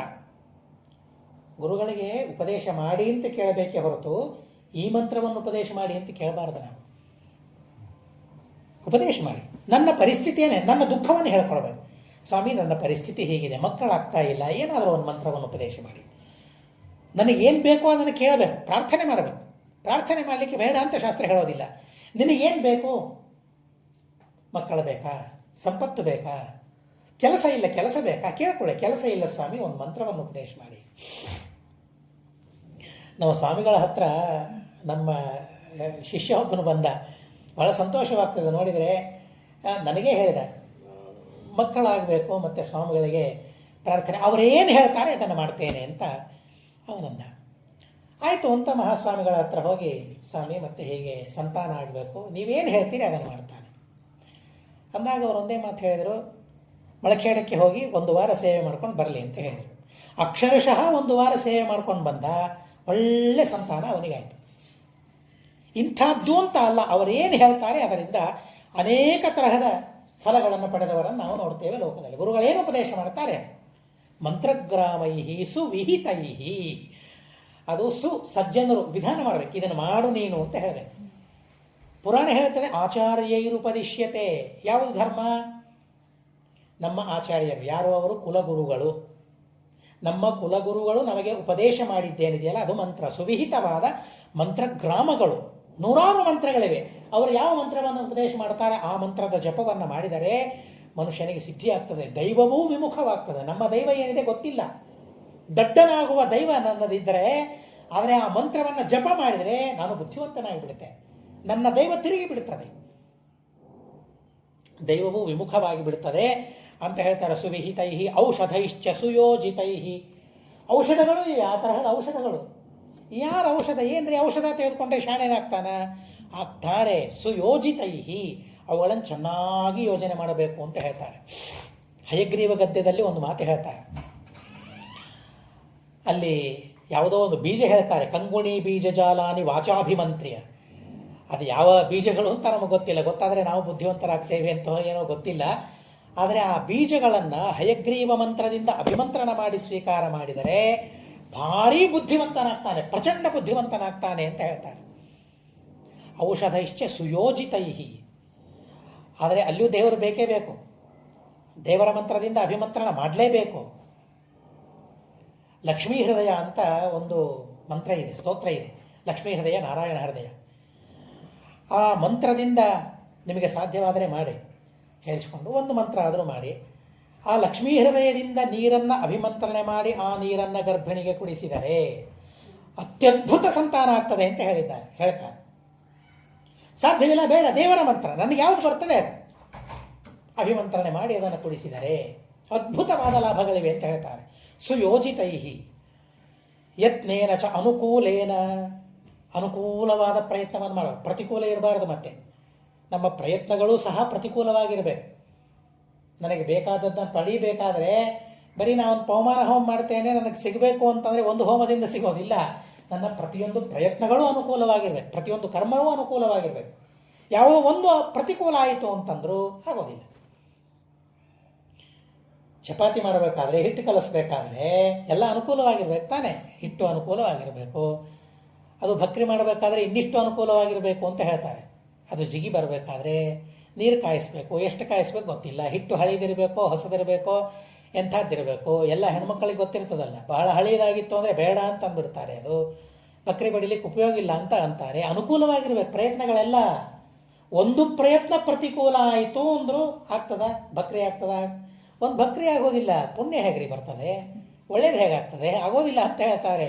ಔಷಧೈಶ್ಚ ಸುಯೋಜಿತೈ ಯತ್ನೇನ ಚ ಅನುಕೂಲೇನ ದೈವಮಪ್ಯನುಲೋಮ್ಯತೆ, ನನ್ನ ದೈವ ಇದ್ರೂ ಕೂಡ, ನನಗೆ ಕೇಡಾಗಬೇಕು ಅಂತ ಇದ್ರೂ ಕೂಡ ನನಗೆ ಒಳ್ಳೆಯದಾಗ್ತದೆ. ಆ ತರಹದ ಸಾಧನೆಯನ್ನು ಮನುಷ್ಯ ಮಾಡಬೇಕು ಅಂತ ಕಂಸ ಉಪದೇಶ ಮಾಡ್ತಾನೆ, ವಿಪರೀತವಾಗಿ, ಯಾಕೋ ಗೊತ್ತಿಲ್ಲ. ಭಯೇನ ಮಂತ್ರಯಾಮಾಸ ಶ್ರುತಾರ್ಥೋ ನಾರದಾತ್ಸವೈ, ಪ್ರಯತ್ನ ಮಾಡಲಿಕ್ಕೆ ಶುರು ಮಾಡ್ತಾರೆ. ಈ ಷಡ್ಗರ್ಭರು ಎಲ್ಲಿದ್ದಾರೆ ಅಂತಂದರೆ ಅವರು ಪಾತಾಳದಲ್ಲಿ ಇದ್ದಾರಂತೆ. ಷಡ್ಗರ್ಭರು ಶ್ರೀಮದಾಚಾರ್ಯರು ಬಹಳ ಸುಂದರವಾಗಿ ಅದರ ಬಗ್ಗೆ ಹೇಳ್ತಾರೆ. ಯಾರು ಆ ಷಡ್ಗರ್ಭರು? 6 ಜನ. ಮರೀಚಿಜಾಹ ಷಣ್ಮುನಯ, ಮೊದಲನೇ ಜನ್ಮದಲ್ಲಿ 6 ಜನ ಮುನಿಗಳಂತೆ ಅವರು, ಮರೀಚಿ ಋಷಿಗಳಿಂದ ಹುಟ್ಟಿದವರು. ಮರೀಚಿಜಾಹ ಷಣ್ಮುನಯ ಬಭೂಬುಹು, ಯಾಕೆ ಅವರು ದೈತ್ಯರಾಗೋ ಕಾಲನೇಮಿಯ ಮಕ್ಕಳಾದರಂತೆ ಅವರು. ಎಂಥ ದುಷ್ಟ ನೋಡಿ ಅವನು, ಕಾಲನೇಮಿಯ ಮಕ್ಕಳಾಗುವ ದೌರ್ಭಾಗ್ಯ ಆ ಮುನಿಗಳಿಗೆ ಬಂತು. ಪ್ರತಿಯೊಂದು ಕಡೆಗೂ ನಮ್ಮನ್ನು ಒಂದ್ಸಲ ನೋಡ್ಕೊಳ್ಬೇಕು. ಅಂಥ ಮರೀಚಿಗಳ ಮಕ್ಕಳಾದ ಷಣ್ಮುನಿಗಳಿಗೆ ಕಾಲನೇಮಿಯ ಮಕ್ಕಳಾಗುವ ಪ್ರಸಂಗ ಬಂತು. ಆದರೆ ದೇವರು ನನಗೆ ಅಂಥ ದೌರ್ಭಾಗ್ಯ ಕೊಟ್ಟಿಲ್ಲ. ನಮ್ಮ ತಂದೆ ಧಾರ್ಮಿಕ, ನಮ್ಮ ತಾಯಿ ಧಾರ್ಮಿಕಳಾಗಿದ್ದಾಳೆ, ನಮ್ಮ ಸುತ್ತಮುತ್ತ ಜನ ಧಾರ್ಮಿಕರಾಗಿದ್ದಾರೆ. ನಾನು ಸಂಧ್ಯಾ ವಂದನೆ ಮಾಡ್ತೇನೆ ಅಂದರೆ ಮೆಚ್ಚಿಕೊಳ್ಳುವ ಜನ ನನ್ನ ಹಿಂದೆ ಮುಂದೆ ಇದ್ದಾರೆ. ದೇವರು ನನಗೇನು ಕೊಟ್ಟಿದ್ದಾನೆ ಅಂತ ನಾವು ದೇವರ ನಿಂದೆಯನ್ನು ಮಾಡ್ತೀವಲ್ಲ. ಏನೋ ಒಂದು ದಿವಸ ಒಂದು ತಿಂಗಳು ಬರಬೇಕಾದ ಸಂಬಳ ನನಗೆ ಬರಲಿಲ್ಲ ಅಂತಂದರೆ ದೇವರು ನೋಡಿ ಎಷ್ಟು ಅನ್ಯಾಯ ಮಾಡಿದ ಅಂತ ನಾವು ಅಂತೀವಲ್ಲ. ಆದರೆ ನಮಗೆ ದೇವರು ಕೊಟ್ಟ ಪ್ರಸಂಗ ಪರಿಸರವನ್ನು ನಾವು ಸ್ಮರಣೆ ಮಾಡಿಕೊಂಡ್ರೆ, ನಾನು ಇವತ್ತು 108 ಜಪ ಮಾಡಿದ್ದೇನೆ ಅಂತ ತಾಯಿಯ ಮುಂದೆ ಹೇಳಿಕೊಂಡ್ರೆ ಎಷ್ಟು ಸಂತೋಷ ಪಡ್ತಾಳೆ, ಎಷ್ಟು ಆನಂದ ಆಗ್ತದೆ. ಆದರೆ ಅದೇ ಬೇಡ ಅಂತನ್ನುವ ತಂದೆ ತಾಯಿಗಳು ಇದ್ದಾರಲ್ಲ. ನಾನು ಒಂದು 1008 ಮಾಡಿದ್ದೇನೆ ಅಂತಂದರೆ ಯಾಕಷ್ಟು ಮಾಡಿದೆಪ್ಪ, ಓದಬೇಕಲ್ಲ, ಹಣ ಗಳಿಸ್ಬೇಕಲ್ಲ, ಕಾರ್ ತೊಗೋಬೇಕಲ್ಲ, ಸೈಟ್ ತೊಗೋಬೇಕಲ್ಲ ಅಂತ ಹೇಳುವವರು ಇದ್ದಾರಲ್ಲ. ಹಾಗಾದರೆ ನಮ್ಮ ದೌರ್ಭಾಗ್ಯ, ನಮ್ಮ ಸೌಭಾಗ್ಯ ಏನು ಅಂತ ಅನ್ನೋದನ್ನು ನಾವೇ ಸ್ಮರಣೆ ಮಾಡಿಸ್ಕೊಳ್ಬೇಕು. ಗರ್ಭಿಣಿಯಾಗಿದ್ದಾರೆ, ಹರಿವಂಶವನ್ನು ಕೇಳಿಸ್ಬೇಕು ಅಂತನ್ನೋ ಗಂಡ, ತಂದೆ, ತಾಯಿ, ಸಮಾಜ, ಪರಿಸರ ಬಹಳ ದೊಡ್ಡದು. ನಾವು ಅಂದ್ಕೊಳ್ತೇವೆ ನಾನೇನು ಮಾಡಿಲ್ಲ. ಹೌದು, ನಾನು ಮಾಡಿಲ್ಲ ಅನ್ನೋದು ನಿಜ. ಆದರೆ ದೇವರು ನಮ್ಮಲ್ಲಿ ನಿಂತು ಮಾಡಿಸ್ತಾನಲ್ಲ. ಯಾಕೆ ಮಾಡಿಸ್ತಾನೆ? ನನ್ನಲ್ಲಿ ಅಯೋಗ್ಯತೆ ಇದೆ ಅಂತ ಅನ್ನೋದಕ್ಕೆ ತಾನೇ ಮಾಡಿಸೋದು ದೇವರು. ಇಲ್ಲಿ ಹೋದರೆ ಯಾಕೆ ಮಾಡಿಸ್ತಾನೆ? ದೇವರು ಯಾಕೆ ಬೇಕು? ಯಾಕೆ ಮಾಡಿಸ್ಬೇಕು ದೇವರು? ಆಗೋದಿಲ್ಲ, ಸರ್ವಥಾ ಆಗೋದಿಲ್ಲ. ಸರ್ವಥಾ ಆಗೋದಿಲ್ಲ. ಬೇಕಾದಷ್ಟು ಪ್ರಯತ್ನ ಮಾಡಿದರೂ ಆಗೋದಿಲ್ಲ ಕೆಲವು ಸಲ. ಆದರೆ ಕೆಲವು ಸಲ ಅಲ್ಪ ಪ್ರಯತ್ನದಿಂದ ಆಗಿಬಿಡ್ತದೆ. ಪೂರ್ವಜನ್ಮದ ಪುಣ್ಯ ಅದಷ್ಟೇ, ದೇವರು ಮಾಡಿದ ಆಶೀರ್ವಾದ ಅಂತ ನಾವು ತಿಳಿಬೇಕು. ಹೀಗಾಗಿ ಆ ಷಡ್ಗರ್ಭರು ಮರೀಚಿ ಋಷಿಗಳ ಮಕ್ಕಳು. ಆ ಮರೀಚಿ ಋಷಿಗಳ ಮಕ್ಕಳು ಏನು ತಪ್ಪು ಮಾಡಿದರು ಅಂತಂದರೆ, ದೇವಲ ಋಷಿಗಳು ಬಂದಿದ್ದರಂತೆ. ಒಂದೆಲ್ಲೋ ಕಡೆಗೆ ದೇವಲರ ಭೇಟಿಯಾಗ್ತದೆ. ಹೇಗಿದ್ದಾರೆ ದೇವಲರು? ನಾವು ಅಂತೀವಲ್ಲ, ಉಫ್ ಅಂತ ಊರಿದರೆ ಹಾರಿ ಹೋಗ್ತಾನೆ ಅವನು ಅಂತ ಅಂತೀವಲ್ಲ, ಹಾಗೆ ಅಂದ್ಬಿಟ್ಟರು. ತೇ ದೇವಲಂ ಪ್ರಾಹಸನ್ ಕಾರ್ಷ್ಯ ಹೇತೋ. ಅಪಹಾಸವನ್ನು ಮಾಡ್ತಾರಂತೆ. ಅಪಹಾಸ ಮಾಡ್ತಾರಂತೆ. ಯಾಕೆ? ಏನು ತಪ್ಪು ಮಾಡಿದ್ದಾರೆ ಇವರು? ಅವರೇನೂ ತಪ್ಪು ಮಾಡಿಲ್ಲಲ್ಲ, ಕೃಷರಾಗಿ ಇದ್ದಾರೆ. ಬಡಕನು ದೇಹ. ಆ ದೇಹವನ್ನು ನೋಡಿ, ತಮ್ಮ ದೇಹವನ್ನು ನೋಡು, ನಾವು ಹೇಗಿದ್ದೇವೆ ನೋಡಿ, ಚೆನ್ನಾಗಿ ಕೆಂಪಾಗಿ ದುಂಡಾಗಿ ನಾವಿದ್ದೇವೆ. ಅವರು ನೋಡಿ ಹೇಗಿದ್ದಾರೆ ದೇವರು, ಕೃಷರಾಗಿ ಇದ್ದಾರೆ. ಕಾರ್ಷ್ಯ ಹೇತೋ, ಅಪಹಾಸ ಮಾಡಲಿಕ್ಕೆ ಕಾರಣನ ಅದು. ಕೃಷರಾಗಿದ್ದಾರೆ, ದಪ್ಪ ಇದ್ದಾರೆ. ನಾವು ಎಷ್ಟು ಸುಲಭವಾಗಿ ಅಪಹಾಸವನ್ನು ಮಾಡಿ ನಕ್ಕು ಬಿಡ್ತೇವೆ ನಾವು. ಆದರೆ ಏನಾಗ್ತದೆ ನೋಡಿ ಅದರಿಂದ, ಅಪಹಾಸ ಮಾಡೋದರಿಂದ. ನಡಿಲಿಕ್ಕೆ ಬರ್ತಾ ಇರೋದಿಲ್ಲ, ಕಾಲಿರೋದಿಲ್ಲ, ಊನಾಂಗರಾಗಿರ್ತಾರೆ, ಅಧಿಕಾಂಗರಾಗಿರ್ತಾರೆ. ನೋಡಿ ನಕ್ಕು ಬಿಡುತ್ತೇವೆ, ಅಪಹಾಸ ಮಾಡಿಬಿಡುತ್ತೇವೆ. ಮಾಡಬಾರದು. ಏನೋ ಪಾಪ ಪ್ರಾರಬ್ಧ ಅವರದ್ದು ಹಾಗಿದೆ. ದೇವರ ನನಗೆ ಕೊಟ್ಟಿಲ್ಲಲ್ಲ, ನಾನು ಸಂತೋಷ ಪಡಬೇಕು. ನನಗೆ ಹಾಗೆ ಕೊಟ್ಟಿಲ್ಲಲ್ಲ, ಸಂತೋಷ ಪಡಬೇಕು ಅಂದರೆ ನಗೋದಲ್ಲ. ಅವಾಗ ನನಗೆ ಹಾಗಾಗಿಲ್ಲಲ್ಲ ಅಂತ ಅಂದ್ಕೊಳ್ಬೇಕಾದ್ರೆ ಅವರೇ ಮಾತ್ರ ಅಪಹಾಸವನ್ನು ಮಾಡಬಾರ್ದು. ಅದರಲ್ಲೂ ಮಹಾನುಭಾವರವರು, ದೇವಲ ಋಷಿಗಳು ಕೃಷರಾಗಿದ್ದಾರೆ, ಅಪಹಾಸ ಮಾಡಿಬಿಟ್ಟು. ಅದನ್ನು ನೋಡಿದರೆ ಅವರು, ಇದಕ್ಕೆ ನೀನು ನನಗೆ ಅಪಹಾಸ ಮಾಡ್ತಾ ಇದ್ದೀರಾ, ಶಾಪ ಕೊಟ್ಬಿಟ್ರಂತೆ. ಹೀಗೆ ಕ್ಷುದ್ರವಾದ ಕಾರಣಕ್ಕಾಗಿ ಅಪಹಾಸ ಯಾರು ಮಾಡ್ತಾರೆ ಗೊತ್ತಾ? ದೈತ್ಯರು ಮಾಡ್ತಾರೆ, ಮನುಷ್ಯರು ಮಾಡೋದಿಲ್ಲ. ದೈತ್ಯರಾಗಿ ಹುಟ್ಟ್ರೆ ಅಂತ ಶಾಪವನ್ನು ಕೊಟ್ಬಿಟ್ರು. ಇನ್ನೊಂದು ಸಿದ್ಧಾಂತವನ್ನು ಶ್ರೀಮದಾಚಾರ್ಯ ಹೇಳ್ತಾರೆ, ಶಾಪ ಕೊಟ್ಟದ್ದಕ್ಕಾಗಿ ದೈತ್ಯರಾದರು, ವರ ಕೊಟ್ಟದ್ದಕ್ಕಾಗಿ ದೇವತೆಗಳಾದರು ಅಲ್ಲ ಅಂತ ಅಂತಾರೆ. ಅಲ್ವೇ ಅಲ್ಲ. ಅದು ವರದಿಂದ ಸುಖ ಅಲ್ಲ, ಶಾಪದಿಂದ ದುಃಖ ಅಲ್ಲ. ಅದು ಕೇವಲ ಅಲಾರಾಮ್ ಅಷ್ಟೇ, ಸೂಚಕ ಮಾತ್ರ ವರ ಶಾಪಗಳು. ಹಾಗಾದರೆ ಕಾರಣ ಯಾವುದು? ನಮ್ಮ ಪ್ರಾರಬ್ಧ ಅಂತ ಹೇಳ್ತಾರೆ ಶ್ರೀಮದಾಚಾರ್ಯ. ಶಾಪಾದಿರ್ ನಾತ್ರ ಕಾರಣಂ. ಶಾಪ, ವರ ಇವು ಕಾರಣ ಅಲ್ಲ, ಅವು ಸೂಚಕ ಮಾತ್ರ. ಶ್ರೀಮದಾಚಾರ್ಯ ಹೇಳ್ತಾರೆ. ಹೀಗಾಗಿ ದೇವರ ಶಾಪ ಕೊಟ್ಟರು ಅಂದರೆ ನಿನಗೆ ದುಃಖ ಎದುರಾಗ್ತಾ ಇದೆ, ದೈತ್ಯ ಯೋನಿ ಬರುವ ಪ್ರಾರಬ್ಧ ಹತ್ತಿರ ಇದೆ. ಇಲ್ಲಿ ಹೋದರೆ ಕ್ರಮ ಸಿದ್ಧಾಂತವೇ ಬಿದ್ದು ಹೋಗ್ಬಿಡ್ತದೆ. ಶ್ರೀಮದಾಚಾರ್ಯ ಹೇಳಿದ್ದು ಶಾಪದಿಂದ ದುಃಖ, ವರದಿಂದ ಸುಖ ಅಂತ ಹೇಳಿಬಿಟ್ರೆ ಇನ್ನು ಕರ್ಮ ಯಾಗಬೇಕಿನ್ನು. ಹೋಗಿ ಯಾರದ್ದೋ ಸೇವೆ ಮಾಡಿ ವರ ಪಡೆದ್ರೆ ಆಯ್ತಲ್ಲ, ಯಾರಿಗೂ ಹಣ ಕೊಟ್ಟು ವರ ಪಡೆದ್ರೆ ಆಯ್ತಲ್ಲ. ಅಲ್ಲ, ಸ್ವಾಮಿಗಳು ಮಂತ್ರಾಕ್ಷತೆ ಕೊಡ್ತಾರೆ, ಇಲ್ಲ ಅಂತ ಅಲ್ಲ. ಮಂತ್ರಾಕ್ಷತೆಯಿಂದ ಕೆಲಸ ಆಗ್ತದೆ, ಇಲ್ಲ ಅಂತ ಅಲ್ಲ. ಆದರೆ ನಮ್ಮ ಪ್ರಾರಬ್ಧ ಅದು, ನಮ್ಮ ಪ್ರಾರಬ್ಧಕ್ಕೆ ಸೂಚಕ ಅದು. ಮಂತ್ರಾಕ್ಷತೆ ಕೊಡೋದು ನಿನಗೆ ಒಳ್ಳೇದಾಗ್ತದಪ್ಪ, ಸೂಚನೆ ಮಾಡ್ತಾರೆ. ಹೀಗಾಗಿ ಆ ಶಾಪವರಗಳಿಂದ ಏನಲ್ಲ, ದೇವಲರು ಶಾಪ ಕೊಟ್ಟರು ದೈತ್ಯರಾಗ್ರಿ ಅಂತ. ಇಂಥ ಕ್ರೂರಿಗಳಾಗ್ಬಿಟ್ರ ದೇವಲರು ಅಂತಂದರೆ ಅಲ್ಲ, ಅವರ ಪ್ರಾರಬ್ಧ ಇದೆ. ಪ್ರಾರಬ್ಧಕ್ಕೆ ಅನುಗುಣವಾಗಿ ಶಾಪವನ್ನು ಕೊಟ್ಟು ಬಿಟ್ಟಿದ್ದಾರೆ. ಕಾಲನೇಮಿಯ ಮಕ್ಕಳಾಗಿ ಹುಟ್ಟಿದ್ದಾರೆ. ತಚ್ಛಾಪತಃ ಕಾಲನೇಮಿ ಪ್ರಸೂತಾ ಅವಧ್ಯತಾರ್ಥಂ ತಪಯೇವ ಚಕ್ರುಹು. ಕಾಲನೇಮಿಯ ಮಕ್ಕಳಾಗಿ ಆ 6 ಜನ ಹುಟ್ಟಿದ ಮೇಲೆ ನಾವು ಅವಧ್ಯರಾಗಬೇಕು ಅಂತ ಮನಸ್ಸಿಗೆ ಬಂತು. ಎಷ್ಟು ಕ್ಷುದ್ರ ನೋಡಿ ಇದು, ಅವಧ್ಯರಾಗಬೇಕು ಅಂತ ಅನ್ನೋದು ಭಾವನೆ ಇರಬಾರದು. ಆದರೆ ಆಲೋಚನೆ ಬಂತು, ತಪಸ್ಸು ಮಾಡಲಿಕ್ಕೆ ಶುರು ಮಾಡಿದರೆ. ಯಾರು? ಬ್ರಹ್ಮದೇವರು. ಮತ್ತಾರು ತಪಸ್ಸು ಮಾಡಬೇಕು ಅಂದರೆ? ಬ್ರಹ್ಮ, ರುದ್ರ, ಗಣಪತಿ, ಪಾರ್ವತಿ ಇವರನ್ನೇ ತಪಸ್ಸು ಮಾಡಿದ್ದು ಉಂಟು. ದೈತ್ಯರು ವರವನ್ನು ಪಡಿಬೇಕಾದ್ರೆ ಸಹಸಾ ದೇವರನ್ನು ಕುರಿತು ತಪಸ್ಸು ಮಾಡೋದಿಲ್ಲ, ತಪಸ್ಸು ಮಾಡ್ತಾರೆ. ಬ್ರಹ್ಮದೇವರು ಬರ್ತಾರೆ. ಆಯಿತು, ಬ್ರಹ್ಮದೇವರಿಗೆ ಬಹಳ ವಿಚಿತ್ರವಾದ ವರಗಳಿವೆ. ಯಾರಿಂದ ನಮಗೆ ಮರಬಾರದು ಅಂತ ಅನ್ನೋದನ್ನು ಕೇಳಿಕೊಳ್ಳೋದಕ್ಕಾಗಿ ಬಹಳ ವಿಚಿತ್ರವಾದ ವರಗಳಿವೆ. ಆ ಎಲ್ಲ ವರಗಳನ್ನು ಕೇಳ್ತಾರೆ. ಆಯಿತು, ಆಗಲಿ ಅಂತ ಬ್ರಹ್ಮದೇವರ ವರವನ್ನು ಕೊಟ್ಟು ಬಿಡ್ತಾರೆ. ಆದರೆ ಹಿರಣ್ಯಕಶಿಪುವಿನ ಕಾಲ ಅದು. ಸಿಟ್ಟು ಬಂತು ಹಿರಣ್ಯಕಶಿಪುವಿಗೆ. ನಾನಿದ್ದಾಗ ನನ್ನ ತಪಸ್ಸು ಮಾಡಬೇಕು ನೀವು. ಬ್ರಹ್ಮದೇವರ ತಪಸ್ಸಲ್ಲಿ ನೋಡಿ ಎಷ್ಟು ಅವನಿಗೆ ವಿಚಿತ್ರ, ಹೊಟ್ಟೆ ಉರಿ ಇದು ಒಂದು. ಅವನು ಬ್ರಹ್ಮದೇವರನ್ನು ಕುರಿತು ತಪಸ್ಸು ಮಾಡಿ ವರ ಪಡೆದಿದ್ದಾನೆ. ಆದರೆ ನನ್ನ ನಂತರ ನನ್ನಿಂದಲೇ ವರ ಪಡಿಬೇಕು ಹೊರತು ಬ್ರಹ್ಮದೇವರ ತಪಸ್ಸು ಮಾಡಬಾರದು. ಯಾರು ಇಂಥ ವಿಚಿತ್ರವಾದ ಅವನಿಗೆ ತನ್ನ ಮೇಲೆ ತನಗೆ ಗೌರವ. ಅವನು ಶಾಪವನ್ನು ಕೊಟ್ಟು ಬಿಡ್ತಾನೆ. ನಿಮ್ಮಪ್ಪನೇ ನಿಮ್ಮನ್ನು ಸಂಹಾರ ಮಾಡಲಿ ಅಂತ ಶಾಪ ಕೊಟ್ಟು ಬಿಡ್ತಾನೆ. ಈಗ ನೋಡ್ರಿ, 2 ಆಯ್ತು. ಅವಧ್ಯತ್ವ ವರವನ್ನು ಬ್ರಹ್ಮದೇವರು ಕೊಟ್ಟಿದ್ದಾರೆ, ನಿಮ್ಮಪ್ಪನೇ ನಿಮ್ಮನ್ನು ಸಾಯಿಸಲಿ ಅಂತ ಶಾಪವನ್ನು ಕೊಟ್ಟು ಬಿಡ್ತಾನೆ. ಎರಡೂ ಜೋಡಿಸ್ಬೇಕಲ್ಲ ಈಗ, ಎರಡೂ ಹೊಂದಿಸ್ಬೇಕಲ್ಲ ಈಗ. ದೇವರು ಹೋಗ್ತಾನೆ ಪಾತಾಳಕ್ಕೆ, ಷಡ್ಗರ್ಭರಿದ್ದಲ್ಲಿ ದೇವರು ಹೋಗ್ತಾನೆ. ದೇವರು ಹೋಗಿ ಅಲ್ಲಿ ಇಲ್ಲಿ ನಿದ್ರಾದೇವಿ ಅಂತ ಇದೆ. ಯಾರು ನಿದ್ರಾದೇವಿ? ದುರ್ಗಾದೇವಿ. ನಿದ್ರೆಗೆ ಅಭಿಮಾನಿ ಯಾರು? ದುರ್ಗಾದೇವಿ. ಹೀಗಾಗಿ ದುರ್ಗಾದೇವಿಗೆ ತನ್ನ ಹೆಂಡತಿಗೆ ಭಗವಂತ ಆದೇಶವನ್ನು ಮಾಡ್ತಾನೆ, ಮತ್ತು ಎರಡೂ ಕೆಲಸ ಆಗಬೇಕು, ನೀನು ಮಾಡಬೇಕು. ಆಯಿತು ಅಂತಾರೆ. ಬ್ರಹ್ಮದೇವರು ವರ ಕೊಟ್ಟ ಮೇಲೆ ಅದನ್ನೂ ಅತಿಕ್ರಮಿಸುವ ಸಾಮರ್ಥ್ಯ ಯಾರಿಗಿದೆ? ಲಕ್ಷ್ಮೀದೇವಿಗೆ ಬಿಟ್ಟರೆ ಲಕ್ಷ್ಮೀದೇವಿ ದೇವರ ಮಾಡಬೇಕು. ಹೀಗಾಗಿ ಲಕ್ಷ್ಮೀದೇವಿಯ ಕಡೆಯಿಂದ ಆ ಸೇವೆಯನ್ನು ಮಾಡಿಸ್ಕೊಳ್ಬೇಕು. ನನ್ನ ಹೆಂಡತಿಯ ಸಾಮರ್ಥ್ಯ ಎಷ್ಟಿದೆ ಲೋಕಕ್ಕೆ ತೋರಿಸ್ಬೇಕು ಅಂತ ದೇವರ ಆದೇಶ ಮಾಡ್ತಾನೆ, ನೀನು ಈ ಕೆಲಸ ಮಾಡಬೇಕು ಅಂತ. ಆಯಿತು ಅಂತ ಅಂದರು. 6 ಜನ ಆ ಪರ್ವತ ಗುಹೆಯಲ್ಲಿ ಮಲ್ಕೊಂಡಿದ್ದಾಳೆ. ಎಂಥ ದೀರ್ಘ ನಿದ್ರೆ ಅಂತ ಅಂದರೆ ಭಾರಿ ದೀರ್ಘವಾದ ನಿದ್ರೆ ಅವರಿಗೆ ಬರುವಂತೆ ಮಾಡುತ್ತೆ. ಪ್ರಸ್ವಾಪಯಿತ್ವ ಶ್ರೀಮದಾಚಾರ್ಯ ಹೇಳ್ತಾರೆ, ಭಾರೀ ಸುಷುಪ್ತಿ ಅವರಿಗೆ, ವಿಲಕ್ಷಣವಾದ ಸುಷುಪ್ತಿ. ಒಂದರ್ಥದಲ್ಲಿ ಕೋಮ ಇದ್ದ ಹಾಗೆ. ಈಗ ಅಂಥ ಪ್ರಸ್ವಾಪ ಅವರಿಗೆ ಬರುವಂತೆ ಲಕ್ಷ್ಮೀದೇವಿ, ನೀ ಹೇಳಿ ಕೇಳಿ ನಿದ್ರೆಗೆ ಅಭಿಮಾನಿಯವಳು. ಹೀಗಾಗಿ ಇನ್ನು ಯಾರು ಕೊಡಬೇಕಂತ ನಿದ್ರಾ? ಅವಳೇ ಕೊಡಬೇಕು. ಹೀಗಾಗಿ ಅದು ದುರ್ಗಾದೇವಿ ಕೊಟ್ಟ ನಿದ್ರೆ ಅವರಿಗೆ. ಹೀಗಾಗಿ ದುರ್ಗಾದೇವಿ ಪ್ರಸ್ವಾಪ ಅವರಿಗೆ ಬರುವಂತೆ ಮಾಡ್ತಾಳೆ. ಪ್ರಚಕರ್ಷಕಾಯ, ದೇಹದಿಂದ ಎಳಿತಾಳಂತೆ ಜೀವನನ್ನು. ದೇಹದಿಂದ ಎಳೆದು ದೇವಕಿಯ ಗರ್ಭದಲ್ಲಿ ತಂದು ಹಾಕ್ತಾಳೆ. ಹೀಗಾಗಿ ಅಲ್ಲಿಯ ಜೀವ ಬಂದ, ಇಲ್ಲಿಯ ದೇವಕಿಯ ಗರ್ಭದಲ್ಲಿ ಇದ್ದ. ದೇವಕಿಯ ಗರ್ಭದಿಂದ ಹೊರಗೆ ಬಂದ ಕೂಡಲೇ ಸಂಹಾರ ಆಗಬೇಕು. ಯಾಕೆಂದರೆ ಮತ್ತೆ ಅದೇ ದೇಹದಲ್ಲಿ ಹೋಗಬೇಕು ಅವರು, ಅವಧ್ಯರಾಗಬೇಕಲ್ಲ. ಅವಧ್ಯರಾಗಬೇಕು ಅಂದರೆ ಅದೇ ದೇಹದಲ್ಲೇ ಇರಬೇಕಲ್ಲ ಅವರು. ಹೀಗಾಗಿ ಎಂಥ ಚಿತ್ರವನ್ನು ಮಾಡಿದ್ರು ನೋಡ್ರಿ ಲಕ್ಷ್ಮೀದೇವಿ. ಅಲ್ಲಿಂದ ಆ ಜೀವನನ್ನು ಎಳೆದು ತಂದು ದೇವಕಿಯ ಗರ್ಭದಲ್ಲಿ ಹಾಕಿದರು. ಮೊದಲನೇ ಮಗ ಕೀರ್ತಿವಂತ ಹುಟ್ಟಿದ. ತಂದೆ ಯಾರು ಅವರಿಗೆ? ಕಾಲನೇಮಿ. ಯಾರವನು? ಕಂಸನೇ ಕಾಲನೇಮಿ. ಅವರಪ್ಪ ಷಡ್ಗರ್ಭರ ಅಪ್ಪ. ಹೀಗಾಗಿ ಅಪ್ಪನ ಹತ್ರ ಕರ್ಕೊಂಡು ಹೋದರು.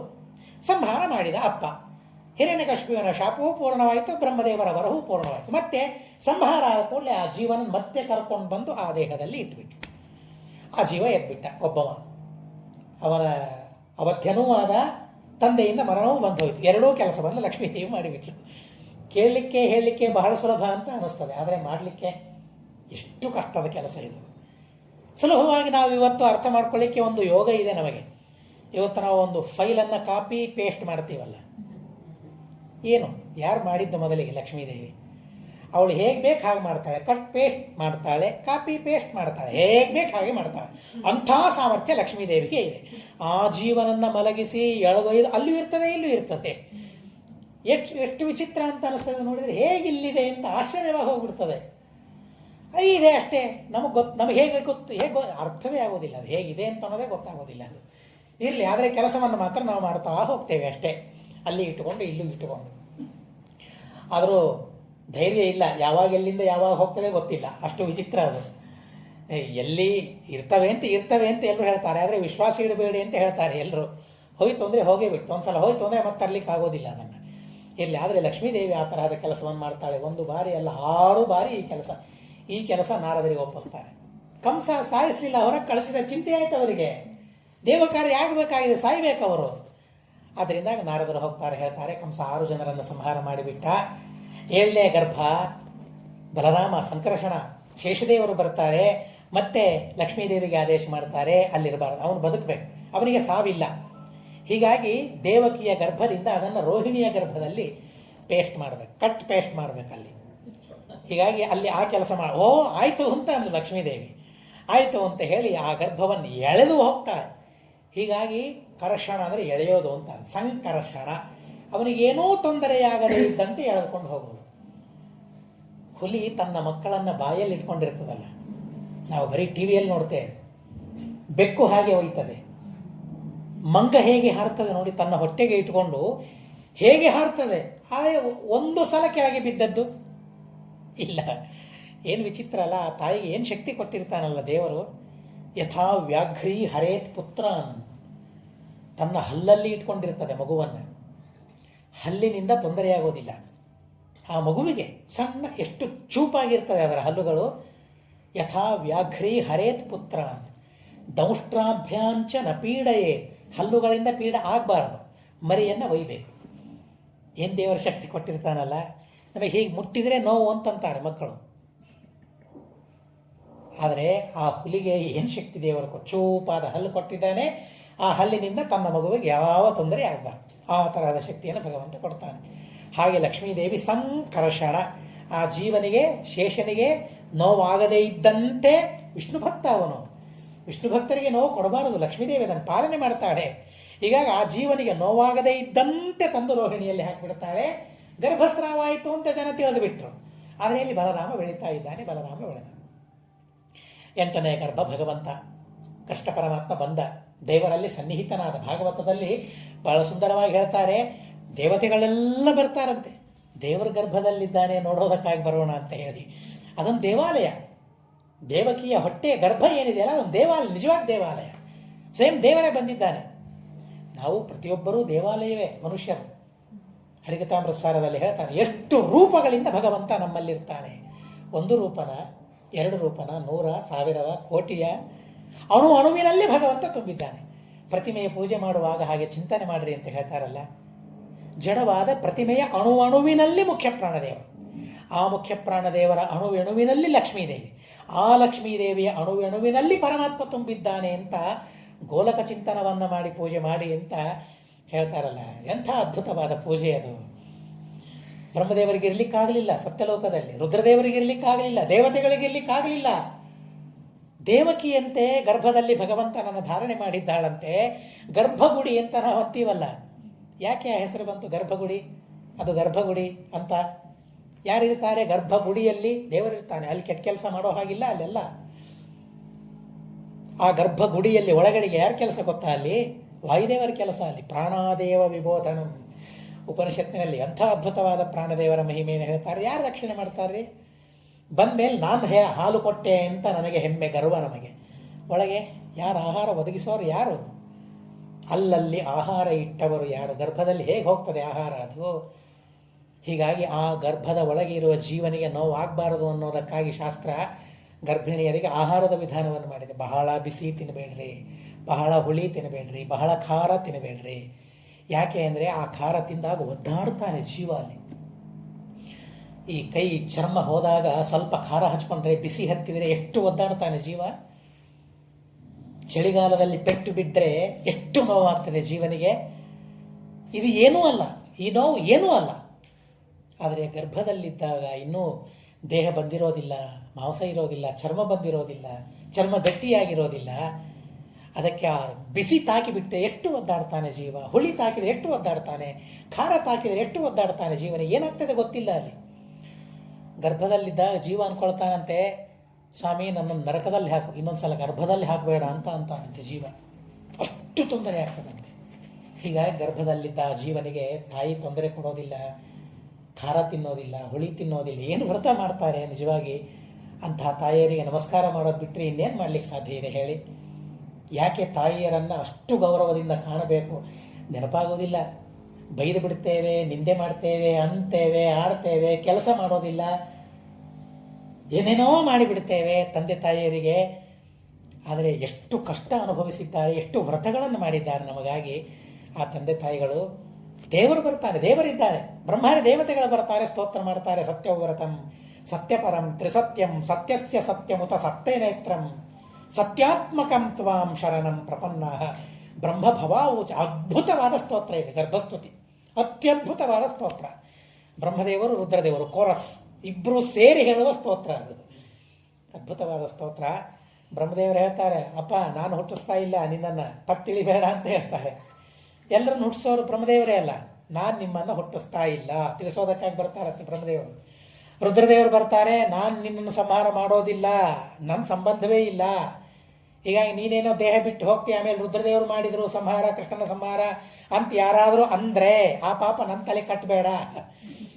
ನಾನು ಹುಟ್ಟಿಸಿದ್ದೇನೆ ಅಂತ ಬ್ರಹ್ಮದೇವರು ಹುಟ್ಟಿಸಿದ್ರು ಕೃಷ್ಣನನ್ನ ಅಂತ ಯಾರಾದರೂ ಅಂದರೆ ಆ ಪಾಪ ನನ್ನ ತಲೆ ಕಟ್ಟಬೇಡ. ಬ್ರಹ್ಮದೇವರ ಸ್ತೋತ್ರ ಮಾಡ್ಲಿಕ್ಕೆ ಬರ್ತಾರಂತೆ. ಬಹಳ ಅದ್ಭುತವಾದ ಸ್ತೋತ್ರ ಇದೆ.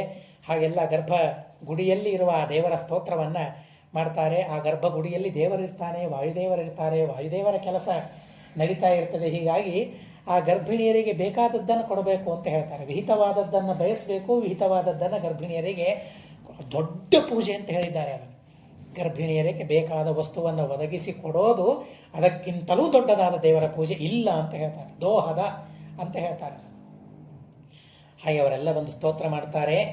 ಸ್ತೋತ್ರ ಮಾಡಿದ ಮೇಲೆ ಷಡ್ಗರ್ಭ ಇತಿ ಭವಿಷ್ಯತ ತತಃ ಕಂಸೋ ಗರ್ಭಸ್ಥೋ ವಧಿಷ್ಯತಿ ಅಭಿಜಿತೆ ಯೋಗೆ ನಿಷಾಜಾಂ ಯೌವನೆ ಸ್ಥಿತೆ. ದೇವರು ಲಕ್ಷ್ಮೀದೇವಿಗೂ ಆಜ್ಞೆ ಮಾಡ್ತಾನೆ, ನಾನು ಈಚೆ ದೇವಕಿಯಲ್ಲಿ ಹುಟ್ಟುತ್ತೇನೆ, ಅದೇ ಕಾಲದಲ್ಲಿ ನೀನು ಯಶೋದೆಯಲ್ಲಿ ಹುಟ್ಟಬೇಕು, ನಾನು ಅಲ್ಲಿ ಹೋಗ್ತೇನೆ, ನೀನು ಇಲ್ಲಿ ಬರಬೇಕು. ಅವರನ್ನು ಬಿಟ್ಟು ಇವರ್ಯಾರು ಅಂತ ಆಟ ಆಡ್ತಾ ಇದ್ರಲ್ಲ, ಹಾಗೆ ನಾನು ಅಲ್ಲಿದ್ದೆ, ಈಗ ಇಲ್ಲಿ ಬರೋದು. ಯಶೋದೆ ಹತ್ರ ಬಂದ್ಬಿಟ್ಟೆ ಇವನು, ಅಲ್ಲಿ ಬರ್ತೇನೆ, ನೀನು ಅಲ್ಲಿಗೆ ಬರಬೇಕು, ಮತ್ತೆ ಅದಲು ಬದಲಾಗಬೇಕು. ಏನು ಪ್ರಾರಬ್ಧ ಇರ್ತದಲ್ಲ, ಅಲ್ಲೇ ಹುಟ್ಟಿದರೆ ಆಗಿತ್ತಲ್ಲ ಕೃಷ್ಣ, ಆದರೆ ಪ್ರಾರಬ್ಧ ಇಲ್ಲ ಯಶೋದೆಯದ್ದು. ಗರ್ಭದಲ್ಲಿ ಧಾರಣೆ ಮಾಡುವ ಪ್ರಾರಬ್ಧ ಯಶೋದೆಗೆ ಇಲ್ಲ.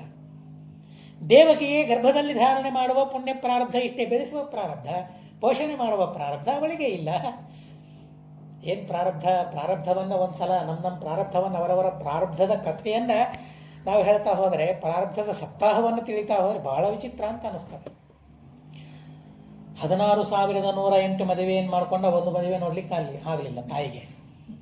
ಈ ಏನನ್ಬೇಕು ಹೇಳಿದಕ್ಕೆ, ತಾಯಿಗೆ ಮತ್ತಾರಿಗೂ ಅಲ್ಲ. ಕೃಷ್ಣ ಅಷ್ಟು ಇನ್ನೊಂದು ಮಾಡ್ಕೊಳ್ಳೋದಿಲ್ಲ ಅಂತಂದ ಕೃಷ್ಣ. ಹೀಗೆ ಬಹಳ ವಿಚಿತ್ರ. ಆರ್ಯಾಸ್ತೋತ್ರವನ್ನು ಮಾಡ್ತಾರೆ. ದುರ್ಗಾದೇವಿ ಪ್ರಾದುರ್ಭೂತವಾದ ದುರ್ಗಾದೇವಿ ಆರ್ಯ ಸ್ತೋತ್ರವನ್ನು ಮಾಡ್ತಾಳೆ. ಕೇವಲ ಆ ಸ್ತೋತ್ರದ ಪಾರಾಯಣವನ್ನು ಮಾತ್ರ ನಾನು ಮಾಡ್ತೇನೆ, ಬಹಳ ವಿಶಿಷ್ಟ ಅಂತ ಹೇಳಿದ್ದಾರೆ. ಹೀಗಾಗಿ ಅದರ ಶ್ರವಣ ಭಾರಿ ಅತ್ಯದ್ಭುತವಾದ ಸಾಧನೆ ಅದೊಂದು. ಸ್ತೋತ್ರಗಳನ್ನು ಶ್ರವಣ ಮಾಡೋದು ಒಂದು ಅದ್ಭುತವಾದ ಸಾಮರ್ಥ್ಯ. ಆ ಸ್ತೋತ್ರದ ಬಗ್ಗೆ ಕೆಲವು ಮಾತುಗಳನ್ನು ಮಾತ್ರ ನಾನು ನಾಳೆಗೆ ತಿಳಿಸ್ತೇನೆ. ವೈಶಂಪಾಯನ ಉವಾಚ, ಮೊದಲಿಗೆ ಹೇಳ್ತಾರೆ, ಏಚತ್ವಾಂ ಮತ್ ಪ್ರಭಾವಜ್ಞಾ ಪ್ರಣಮಿಷ್ಯಂತಿ ಮಾನವಾ ತೇಷಾಂ ನ ದುರ್ಲಭಂ ಕಿಂಚಿತ್ ಪುತ್ರತೋ ಧನತೋಪಿವ. ಯಾರು ದುರ್ಗಾದೇವಿಯ ಸ್ಮರಣೆ ಮಾಡ್ತಾರೆ ಅಂಥವರಿಗೆ ಸಂತಾನ ಆಗೋದಿಲ್ಲ ಅಂತನೋ ಭಯ ಇಲ್ಲ, ಅವರಿಗೆ ಧನ ಸಿಗೋದಿಲ್ಲ ಅಂತ ಭಯ ಇಲ್ಲ, ಒಳ್ಳೆ ಸಂತಾನ ಆಗ್ತದೆ, ಧರ್ಮಕ್ಕೆ ಉಪಯುಕ್ತವಾಗುವಂತಹ ಸಂಪತ್ತು ಅವರಿಗೆ ಸಿಗುತ್ತದೆ. ಕಾಡಿನಲ್ಲಿ ಇರಲಿ, ಮರಣದಲ್ಲಿ ಇರಲಿ, ಮಹಾರಣವದಲ್ಲಿ ಬಿದ್ದಿರಲಿ, ಕಳ್ಳಕಾಕರು ಅವರನ್ನು ಸುತ್ತಿರಲಿ, ಅವರನ್ನು ಯಾರೇ ವಿರೋಧ ಮಾಡಿರಲಿ, ಯಾರು ನಿನ್ನ ಸ್ತೋತ್ರವನ್ನು ಮಾಡ್ತಾರೆ ತಸ್ಯಾಹಂ ನ ಪ್ರಣಶ್ಯಾಮಿ ಸಚನವೇನ ಅವರಿಗೇನೂ ತೊಂದರೆ ಆಗೋದಿಲ್ಲ ನಿನ್ನನ್ನು ಸ್ಮರಣೆ ಮಾಡೋದರಿಂದ ಅಂತ ಲಕ್ಷ್ಮೀದೇವಿಗೆ ಭಗವಂತ ಹೇಳ್ತಾನೆ. ಅಂಥ ಆರ್ಯಾಸ್ತವ. ವೈಶಂಪಾಯನ ಉವಾಚ, ಆರ್ಯಾಸ್ತವಂ ಪ್ರವಕ್ಷ್ಯಾಮಿ ಯಥೋಕ್ತಂ ಋಷಿಭಿಃ ಪುರ ನಾರಾಯಣೀಂ ನಮಸ್ಯಾಮಿ ದೇವೀಂ ತ್ರಿಭುವನೇಶ್ವರೀಂ ತ್ವಂ ಹಿ ಸಿದ್ಧಿರ್ಧೃತಿಃ ಕೀರ್ತಿಃ ಶ್ರೀರ್ವಿದ್ಯಾ ಸನ್ನತಿರ್ಮತಿಃ ಸಂಧ್ಯಾ ರಾತ್ರಿಃ ಪ್ರಭಾ ನಿದ್ರಾ ಕಾಲರಾತ್ರಿಸ್ತಥೈವ ಚ ಆರ್ಯಾ ಕಾತ್ಯಾಯನಿ ದೇವಿ ಕೌಶಿಕಿ ಬ್ರಹ್ಮಚಾರಿಣಿ ಜನನಿ ಸಿದ್ಧಸೇನಸ್ಯ ಉಗ್ರಚಾರಿ ಮಹಾಬಲಿ ಜರಾ ಚ ವಿಜರಾ ಚೈವ ಪುಷ್ಟಿಸ್ತುಷ್ಟಿಃ ಕ್ಷಮಾಧರ ಜ್ಯೇಷ್ಠಾ ರಮಸ್ಯ ಭಗಿನಿ ನೀಲಕೌಶೇಯವಾಸಿನಿ ಬಹುರೂಪಾ ವಿರೂಪಾ ಚ ಅನೇಕ ವಿಧಿಚಾರಿಣಿ ವಿರೂಪಾಕ್ಷಿ ವಿಶಾಲಾಕ್ಷಿ ಭಕ್ತಾನಾಂ ಪರಿರಕ್ಷಿಣಿ ಪರ್ವತಾಗ್ರೇಷು ಘೋರೇಷು ನದೀಷು ಚ ಗುಹಾಸು ಚ ವಾಸಸ್ತೆ ಚ ಮಹಾದೇವಿ ವನೇಷು ಉಪವನೇಷು ಚ ಶಬರೈರ್ಬರ್ಬರೈಶ್ಚೈವ ಪುಲಿಂದೈಶ್ಚ ಸುಪೂಜಿತಾ ಮಯೂರಪಿಚ್ಛಧ್ವಜಿನಿ ಲೋಕಾನ್ ಕ್ರಾಮಸಿ ಸರ್ವಶಃ ಕುಕ್ಕುಟೈಶ್ಚಾಗಲೈರ್ಮೇಷೈಃ ಸಿಂಹೈಃ ವ್ಯಾಘ್ರೈಃ ಸಮಾಕುಲ ಘಂಟಾ ನಿನಾದ ಬಹುಲ ವಿಂಧ್ಯವಾಸಿನ್ಯಭಿಶ್ರತಾ ತ್ರಿಶೂಲಿ ಪಟ್ಟಿಶಧರಾ ಸೂರ್ಯಚಂದ್ರಪತಾಕಿನಿ ನವಮೀ ಕೃಷ್ಣಚಂದ್ರಸ್ಯ ಶುಕ್ಲಸ್ಯೇಕಾದಶೀ ತಥಾ ಭಗಿನಿ ಬಲದೇವಸ್ಯ ರಜನಿ ಕಲಹಪ್ರಿಯ ಆವಾಸ ಸರ್ವಭೂತಾನಾಂ ನಿಷ್ಠಾ ಚ ಪರಮಾಗತಿಃ ನಂದಗೋಪಸುತಾ ಚೈವ ದೇವಾನಾಂ ವಿಜರಾವಹ ಚೀರವಾಸಾ ಸುವಾಸಾಶ್ಚ ರೌದ್ರಿ ಸಂಧ್ಯಾಚರೀ ನಿಶಾ ಪ್ರಕಿರಣಕೇಶಿ ಮೃತ್ಯುಶ್ಚ ಸುರಾ ಮಾಂಸ ಬಲಿಪ್ರಿಯ ಲಕ್ಷ್ಮೀರಲಕ್ಷ್ಮೀರೂಪೇಣ ದಾನವಾನಾಂ ವಧಾರ್ಯ ಚ ಸಾವಿತ್ರೀ ಚಾಪಿ ದೇವಾನಾಂ ಮಾತಾ ಮಂತ್ರಗಣಸ್ಯ ಚ ಕನ್ಯಾನಾಂ ಬ್ರಹ್ಮಚರ್ಯತ್ವಂ ಸೌಭಾಗ್ಯಂ ಪ್ರಮದಾಸು ಚ ಅಂತರ್ವೇದಿ ಚ ಜಜ್ಞಾನಾಂ ಮರುದ್ವಿಜಾಂಚೈವ ದಕ್ಷಿಣ ಕರ್ಷುಕಾಣಾಂ ಚ ಸೀತೇತಿ ಭೂತಾನಾಂ ಧಾರಿಣೀತಿ ಚ ಸಿದ್ಧಿಃ ಸಾಯಂತ್ರಿಕಾಣಾಂ ತು ವೇಲಾತ್ವಂ ಸಾಗರಸ್ಯ ಚ ಯಕ್ಷಾಣಾಂ ಪ್ರಥಮಾ ರಕ್ಷೀ ನಾಗಾನಾಂ ಸುರಸೇತಿ ಚ ಬ್ರಹ್ಮವಾದಿನ್ಯಥೋ ದೀಕ್ಷಾ ಶೋಭಾ ಚ ಪರಮಾ ತಥಾ ಜ್ಯೋತಿಷಾಂ ತ್ವಂ ಪ್ರಭಾದೇವಿ ನಕ್ಷತ್ರಾಣಾಂ ಚ ರೋಹಿಣಿ ರಾಜದ್ವಾರೇಷು ತೀರ್ಥೇಷು ನದೀನಾಂ ಸಂಗಮೇಷು ಚ ಪೂರ್ಣಾ ಚ ಪೂರ್ಣಿಮಾ ಚಂದ್ರೇ ಕರ್ತಿವಾಸಾ ಇತಿ ಸ್ಮೃತಾ ಸರಸ್ವತಿ ಚ ವಾಲ್ಮೀಕೆ ಸ್ಮೃತಿರ್ದ್ವೈಪಾಯನೆ ತಥಾ ಋಷೀಣಾಂ ಧರ್ಮಬುದ್ಧಿಸ್ತು ದೇವಾನಾಂ ಮಾನಸೀ ತಥಾ ಸುರಾ ದೇವಿ ಚ ಭೂತೇಷು ಸ್ತೂಯಸೆ ತ್ವಂ ಸ್ವಕರ್ಮಭಿಃ ಇಂದ್ರಸ್ಯ ಚಾರುದೃಷ್ಟಿಸ್ತ್ವಂ ಸಹಸ್ರನಯನೇತಿ ಚ ತಾಪಸಾನಾಂ ಚ ದೇವಿ ತ್ವಂ ಅರಣೀ ಚಾಗ್ನಿಹೋತ್ರಿಣಾಂ ಕ್ಷುಧಾ ಚ ಸರ್ವಭೂತಾನಾಂ ತೃಪ್ತಿಸ್ತ್ವಂ ದೈವತೇಷು ಚ ಸ್ವಾಹಾ ತೃಪ್ತಿರ್ಧೃತಿರ್ಮೇಧಾ ವಸೂನಾಂ ತ್ವಂ ವಸೂಮತಿ ಆಶಾತ್ವಂ ಮಾನುಷಾಣಾಂ ಚ ಪುಷ್ಟಿಶ್ಚ ಕೃತಕರ್ಮಣಾಂ ದಿಶಶ್ಚ ವಿದಿಶಶ್ಚೈವ ತಥಾ ಹ್ಯಗ್ನಿಶಿಖಾ ಪ್ರಭಾ ಶಕುನಿ ಪೂತನಾ ತ್ವಂಚ ರೇವತಿ ಚ ಸುದಾರುಣ ನಿದ್ರಾಪಿ ಸರ್ವಭೂತಾನಾಂ ಮೋಹಿನಿ ಕ್ಷತ್ರಿಯಾ ತಥಾ ವಿದ್ಯಾನಾಂ ಬ್ರಹ್ಮವಿದ್ಯಾ ತ್ವಂ ಓಂಕಾರೋಥವ ಷಟ್ತಥಾ ನಾರೀಣಾಂ ಪಾರ್ವತೀ ಚ ತ್ವಾಂ ಪೌರಾಣಾಂ ಋಷರೋ ವಿದುಃ ಅರುಂಧತಿ ಚ ಸಾಧ್ವೀನಾಂ ಪ್ರಜಾಪತಿ ವಚೋ ಯಥಾರ್ಥನಾಮಭಿರ್ದಿವ್ಯೈರಿಂದ್ರಾಣಿ ಚೇತಿ ವಿಶ್ರತ ತ್ವಯಾ ವ್ಯಾಪ್ತಮಿದಂ ಸರ್ವಂ ಜಗತ್ಸ್ಥಾವರಜಂಗಮಂ ಸಂಗ್ರಾಮೇಷು ಚ ಸರ್ವೇಷು ಅಗ್ನಿಪ್ರಜ್ವಲಿತೇಷು ಚ ನದೀತೀರೇಷು ಚೌರೇಷು ಕಾಂತಾರೇಷು ಭಯೇಷು ಚ ಪ್ರವಾಸೇ ರಾಜಬಂಧೇ ಚ ಶತ್ರುಣಾಂ ಚ ಪ್ರಮರ್ದನೆ ಪ್ರಾಣಾತ್ತರೇಷು ಸರ್ವೇಷು ತ್ವಂ ಹಿ ರಕ್ಷಾ ನ ಸಂಶರಃ ತ್ವರಿ ಮೇ ಹೃದಯಂ ದೇವಿ ತ್ವರಿ ಚಿತ್ತಂ ಮನಸ್ತ್ವರಿ ರಕ್ಷಮಾಂ ಸರ್ವಪಾಪೇಭ್ಯಃ ಪ್ರಸಾದಂ ಕರ್ತುಮರ್ಹಸಿ ಇಮಂ ಯಸ್ತುಸ್ತವಂ ದಿವ್ಯಾಂ ವ್ಯಾಸಪ್ರಕಲ್ಪಿತಾಂ ಯಃ ಪಠೇತ್ ಪ್ರಾತರುತ್ತಾಯ ಶುಚಿಃ ಪ್ರಯತಮಾನಸಃ ತ್ರಿಭಿರ್ಮಾಸೈಃ ಕಾಂಕ್ಷಿತಂ ಚ ಫಲಂ ವೈ ಸಂಪ್ರಯಚ್ಛಸಿ ಷಡ್ಭಿರ್ಮಾಸೈರ್ವರಿಷ್ಠಂತು ವರಮೇಕಂ ಪ್ರಯಚ್ಛಸಿ ಅರ್ಚಿತಾಂ ತು ತ್ರಿಭಿರ್ಮಾಸೈಃ ದಿವ್ಯಂ ಚಕ್ಷುಷ್ಪ್ರಯಚ್ಛಸಿ ಸಂವತ್ಸರೇಣ ಸಿದ್ಧಿಂತು ಯಥಾ ಕಾಮಂ ಪ್ರಯಚ್ಛಸಿ ಸತ್ಯಂ ಬ್ರಹ್ಮ ಚ ದಿವ್ಯಂ ಚ ದ್ವೈಪಾಯನವಚೋ ಯಥಾ ನೃಣಾಂ ಬಂಧಂ ವಧಂ ಘೋರಂ ಪುತ್ರನಾಶಂ ಧನಕ್ಷರಂ ವ್ಯಾಧಿ ಮೃತ್ಯುಭಯಂ ಚೈವ ಪೂಜಿತಾನಾಶ ಶಮಯಿಷ್ಯಸಿ ಭವಿಷ್ಯಸಿ ಮಹಾಭಾಗೆ ವರದಾ ಕಾಮರೂಪಿಣಿ ಮೋಹಯಿತ್ವಾ ಚ ತಂ ಕಂಸಂ ಏಕಾತ್ವಂ ಭೋಕ್ಷಸೇ ಜಗತ್ ಅಹಮಪ್ಯಾತ್ಮನೋ ವೃತ್ತಿಂ ವಿಧಾಸ್ಯೆ ಗೋಷುಗೋಪವತ್ ಸ್ವವೃದ್ಧ್ಯರ್ಥಮಹಂ ಚೈವ ಕರಿಷ್ಯೆ ಕಂಸಗೋಪತಾಂ ಏವಂ ತಾಂ ಸ ಸಮಾದಿಶ್ಯ ಗತೋಂತರ್ಧಾನಮೀಶ್ವರಃ ಸಾ ಚಾಪಿ ತಂ ನಮಸ್ಕೃತ್ಯ ತಥಾಸ್ತ್ವಿಚಿತ ನಿಶ್ಚಿತ ಯಶ್ಚೈತತ್ ಪಠತೆ ಸ್ತೋತ್ರಂ ಶೃಣುಯಾದ್ವಾಪ್ಯಭೀಕ್ಷ್ಣಶಃ ಸರ್ವಾರ್ಥ ಸಿದ್ಧಿಂ ಲಭತೆ ನರೋ ನಾಸ್ತ್ಯತ್ರ ಸಂಶರಃ. ಯಾರು ಈ ಸ್ತೋತ್ರವನ್ನು ಹೇಳಿದ್ದು? ಕೃಷ್ಣ ಪರಮಾತ್ಮ ಈ ಸ್ತೋತ್ರವನ್ನು ಮಾಡ್ತಾನೆ. ಏನು ಸ್ತೋತ್ರ ಮಾಡೋದು? ಕೃಷ್ಣ ಏನು ಲಕ್ಷ್ಮೀದೇವಿಯ ಸ್ತೋತ್ರ ಮಾಡೋದು? ನಾವು ವಿದ್ಯಾರ್ಥಿಗಳಾಗಿದ್ದಾಗ ಸಂದೇಹ ಬಂತು. ಅನೇಕ ಪುರಾಣಗಳಲ್ಲಿ ಮತ್ತೆ ಪರಮಾತ್ಮ ಲಕ್ಷ್ಮೀದೇವಿಯ ಸ್ತೋತ್ರವನ್ನು ಮಾಡಿದ ಅಂತನ್ನೋ ಮಾತುಗಳು ಬರ್ತದೆ. ಲಕ್ಷ್ಮಿಯ ಒಂದು ಶ್ಲೋಕದಲ್ಲಿಯೂ ಹಾಗೆ ಬರ್ತದೆ, ವಿಷ್ಣುವಿನಿಂದಲೂ ಸ್ತುತಳಾದವಳು ಲಕ್ಷ್ಮೀದೇವಿ ಅಂತ. ಸಂದೇಹ ಬಂದಾಗ ಗುರುಗಳಿಗೆ ಪ್ರಶ್ನೆ ಮಾಡಿದೆ, ಇದೇ ಲಕ್ಷ್ಮೀದೇವಿ ಸ್ತೋತ್ರ ಮಾಡೋದೇನು? ಸಾಮಾನ್ಯವಾಗಿ ದೊಡ್ಡವರಿಗೆಲ್ಲ ಸ್ತೋತ್ರ ಮಾಡೋದು ಅಂತ ಹೇಳಿದರೆ ಅತಿ ಸುಂದರವಾದ ಉತ್ತರವನ್ನು ಕೊಟ್ಟು, ಸ್ತೋತ್ರ ಅಂದರೆ ಏನು ಅದಂತ ಹೇಳಿದ್ರೆ ಸಾಕು. ಗುಣವನ್ನು ಹೇಳೋದು ಸ್ತೋತ್ರ ಅಷ್ಟೇ. ಸ್ತೋತ್ರ ಅಂತ ಅಂದರೆ ಗುಣಿನಿಷ್ಠ ಗುಣಾಭಿಧಾನಂ ಸ್ತುತಿ. ಗುಣವಂತರಲ್ಲಿದ್ದ ಗುಣವನ್ನು ಹೇಳೋದು ಸ್ತೋತ್ರ. ದೊಡ್ಡವರನ್ನು ಅಂತ ಅಲ್ಲಿ ಇಲ್ಲೇ ಇಲ್ಲ, ಗುಣವನ್ನು ಹೇಳೋದು ಸ್ತೋತ್ರ. ಮಗ ಸಂಧ್ಯಾವಂದನೆ ಮಾಡ್ತಾ ಇದ್ರೆ ನಿತ್ಯ ಸಂಧ್ಯಾವಂದನೆ ಮಾಡ್ತಾನಪ್ಪ ಅಂತ ಅದು ಸ್ತೋತ್ರ, ಮಕ್ಕಳ ಸ್ತೋತ್ರ ಅದು. ಹೀಗಾಗಿ ಅದೇನು ಬಹಳ ಚೆನ್ನಾಗಿದ್ದೆ, ನೀನು ಬಹಳ ಸುಂದರಿಯಾಗಿದ್ದೆ ಅಂತ ಹೇಳೋದು ಸ್ತೋತ್ರ, ಲಕ್ಷ್ಮೀದೇವಿಯ ಸ್ತೋತ್ರ. ದೇವರು ಮಾಡಿದ ಹಾಗೆ ಕೃಷ್ಣ ಪರಮಾತ್ಮ ಇಲ್ಲಿ ಲಕ್ಷ್ಮೀದೇವಿಯ ದುರ್ಗಾದೇವಿಯ ಸ್ತೋತ್ರವನ್ನು ಮಾಡ್ತಾನೆ. ಸರ್ವಾರ್ಥ ಸಿದ್ಧಿ ಸ್ತೋತ್ರದಿಂದ ಆಗ್ತದೆ ಅಂತನ್ನೋದನ್ನು ಕೃಷ್ಣ ಪರಮಾತ್ಮ ಸ್ವಯಂ ಆ ಆರ್ಯಾದೇವಿಗೆ ಕೊನೆಗೆ ಹೇಳ್ತಾನೆ. ಏವಂ ತಾಂಸ ಸಮಾದಿಶ್ಯ, ಭಗವಂತ ಈ ರೀತಿಯಾಗಿ ಆದೇಶವನ್ನು ಮಾಡ್ತಾನೆ ಅಂತ ಹೇಳ್ತಾನೆ. ಲಕ್ಷ್ಮೀದೇವಿಯ ಆದೇಶವನ್ನು ಮಾಡ್ತಾರೆ. ಈ ಸ್ತೋತ್ರವನ್ನು ಯಾರು ಪಠನೆ ಮಾಡ್ತಾರೆ ಸರ್ವಾರ್ಥ ಸಿದ್ಧಿಯನ್ನು ಅವರು ಪಡಿತಾರೆ ಅಂತನೋ ಅತ್ಯದ್ಭುತವಾಗಿರತಕ್ಕಂತಹ ಮಾತನ್ನು ತಿಳಿಸ್ತಾರೆ. ಇತಿ ಶ್ರೀ ಮಹಾಭಾರತೆ ಖಿಲೇಶು ಹರಿವಂಶೆ ವಿಷ್ಣುಪರ್ವಣಿ ಸ್ವಪ್ನಗರ್ಭ ವಿಧಾನೆ ಆರ್ಯಾಸ್ತುತೌ ತೃತೀಯೋಧ್ಯಾಯ ಅಸ್ಮದ್ಗುರುವಂತರ್ಗತ ತಾತ್ವಿಕ ದೇವತಾಂತರ್ಗತ ಭಾರತೀಯ ರಮಣ ಮುಖ್ಯ ಪ್ರಾಣಾಂತರ್ಗತ ಶ್ರೀಕೃಷ್ಣಾರ್ಪಣಮಸ್ತು. ಅಕ್ಷರಂ ಕರ್ಮ ರಸ್ಮಿನ್ ಪರೇ ಸ್ವರ್ಪಿತಂ ಪ್ರಕ್ಷರಂ ಯಾಂತಿ ದುಃಖಾನಿ ಯನ್ನಾಮತಃ ಅಕ್ಷರೋ ಯೋ ಅಜರ ಸರ್ವದೇವಾಮೃತಃ ಕುಕ್ಷಿಗಮ್ಯಸ್ಯ ವಿಶ್ವಂ ಸದಾ ಅಜಾದಿಕಂ ಪ್ರಣರಾಮೋ ವಾಸುದೇವಂ ದೇವತಾಮಂಡಲಾಖಂಡಮಂಡನಂ ಹರಿ ಓಂ ಹರಿ ಓಂ ಹರಿ ಓಂ. ಅನೇನ ಭಾವಿಯತ್ ಪುಣ್ಯಂ ತದಾಪ್ನೋತು ಗುರುಂ.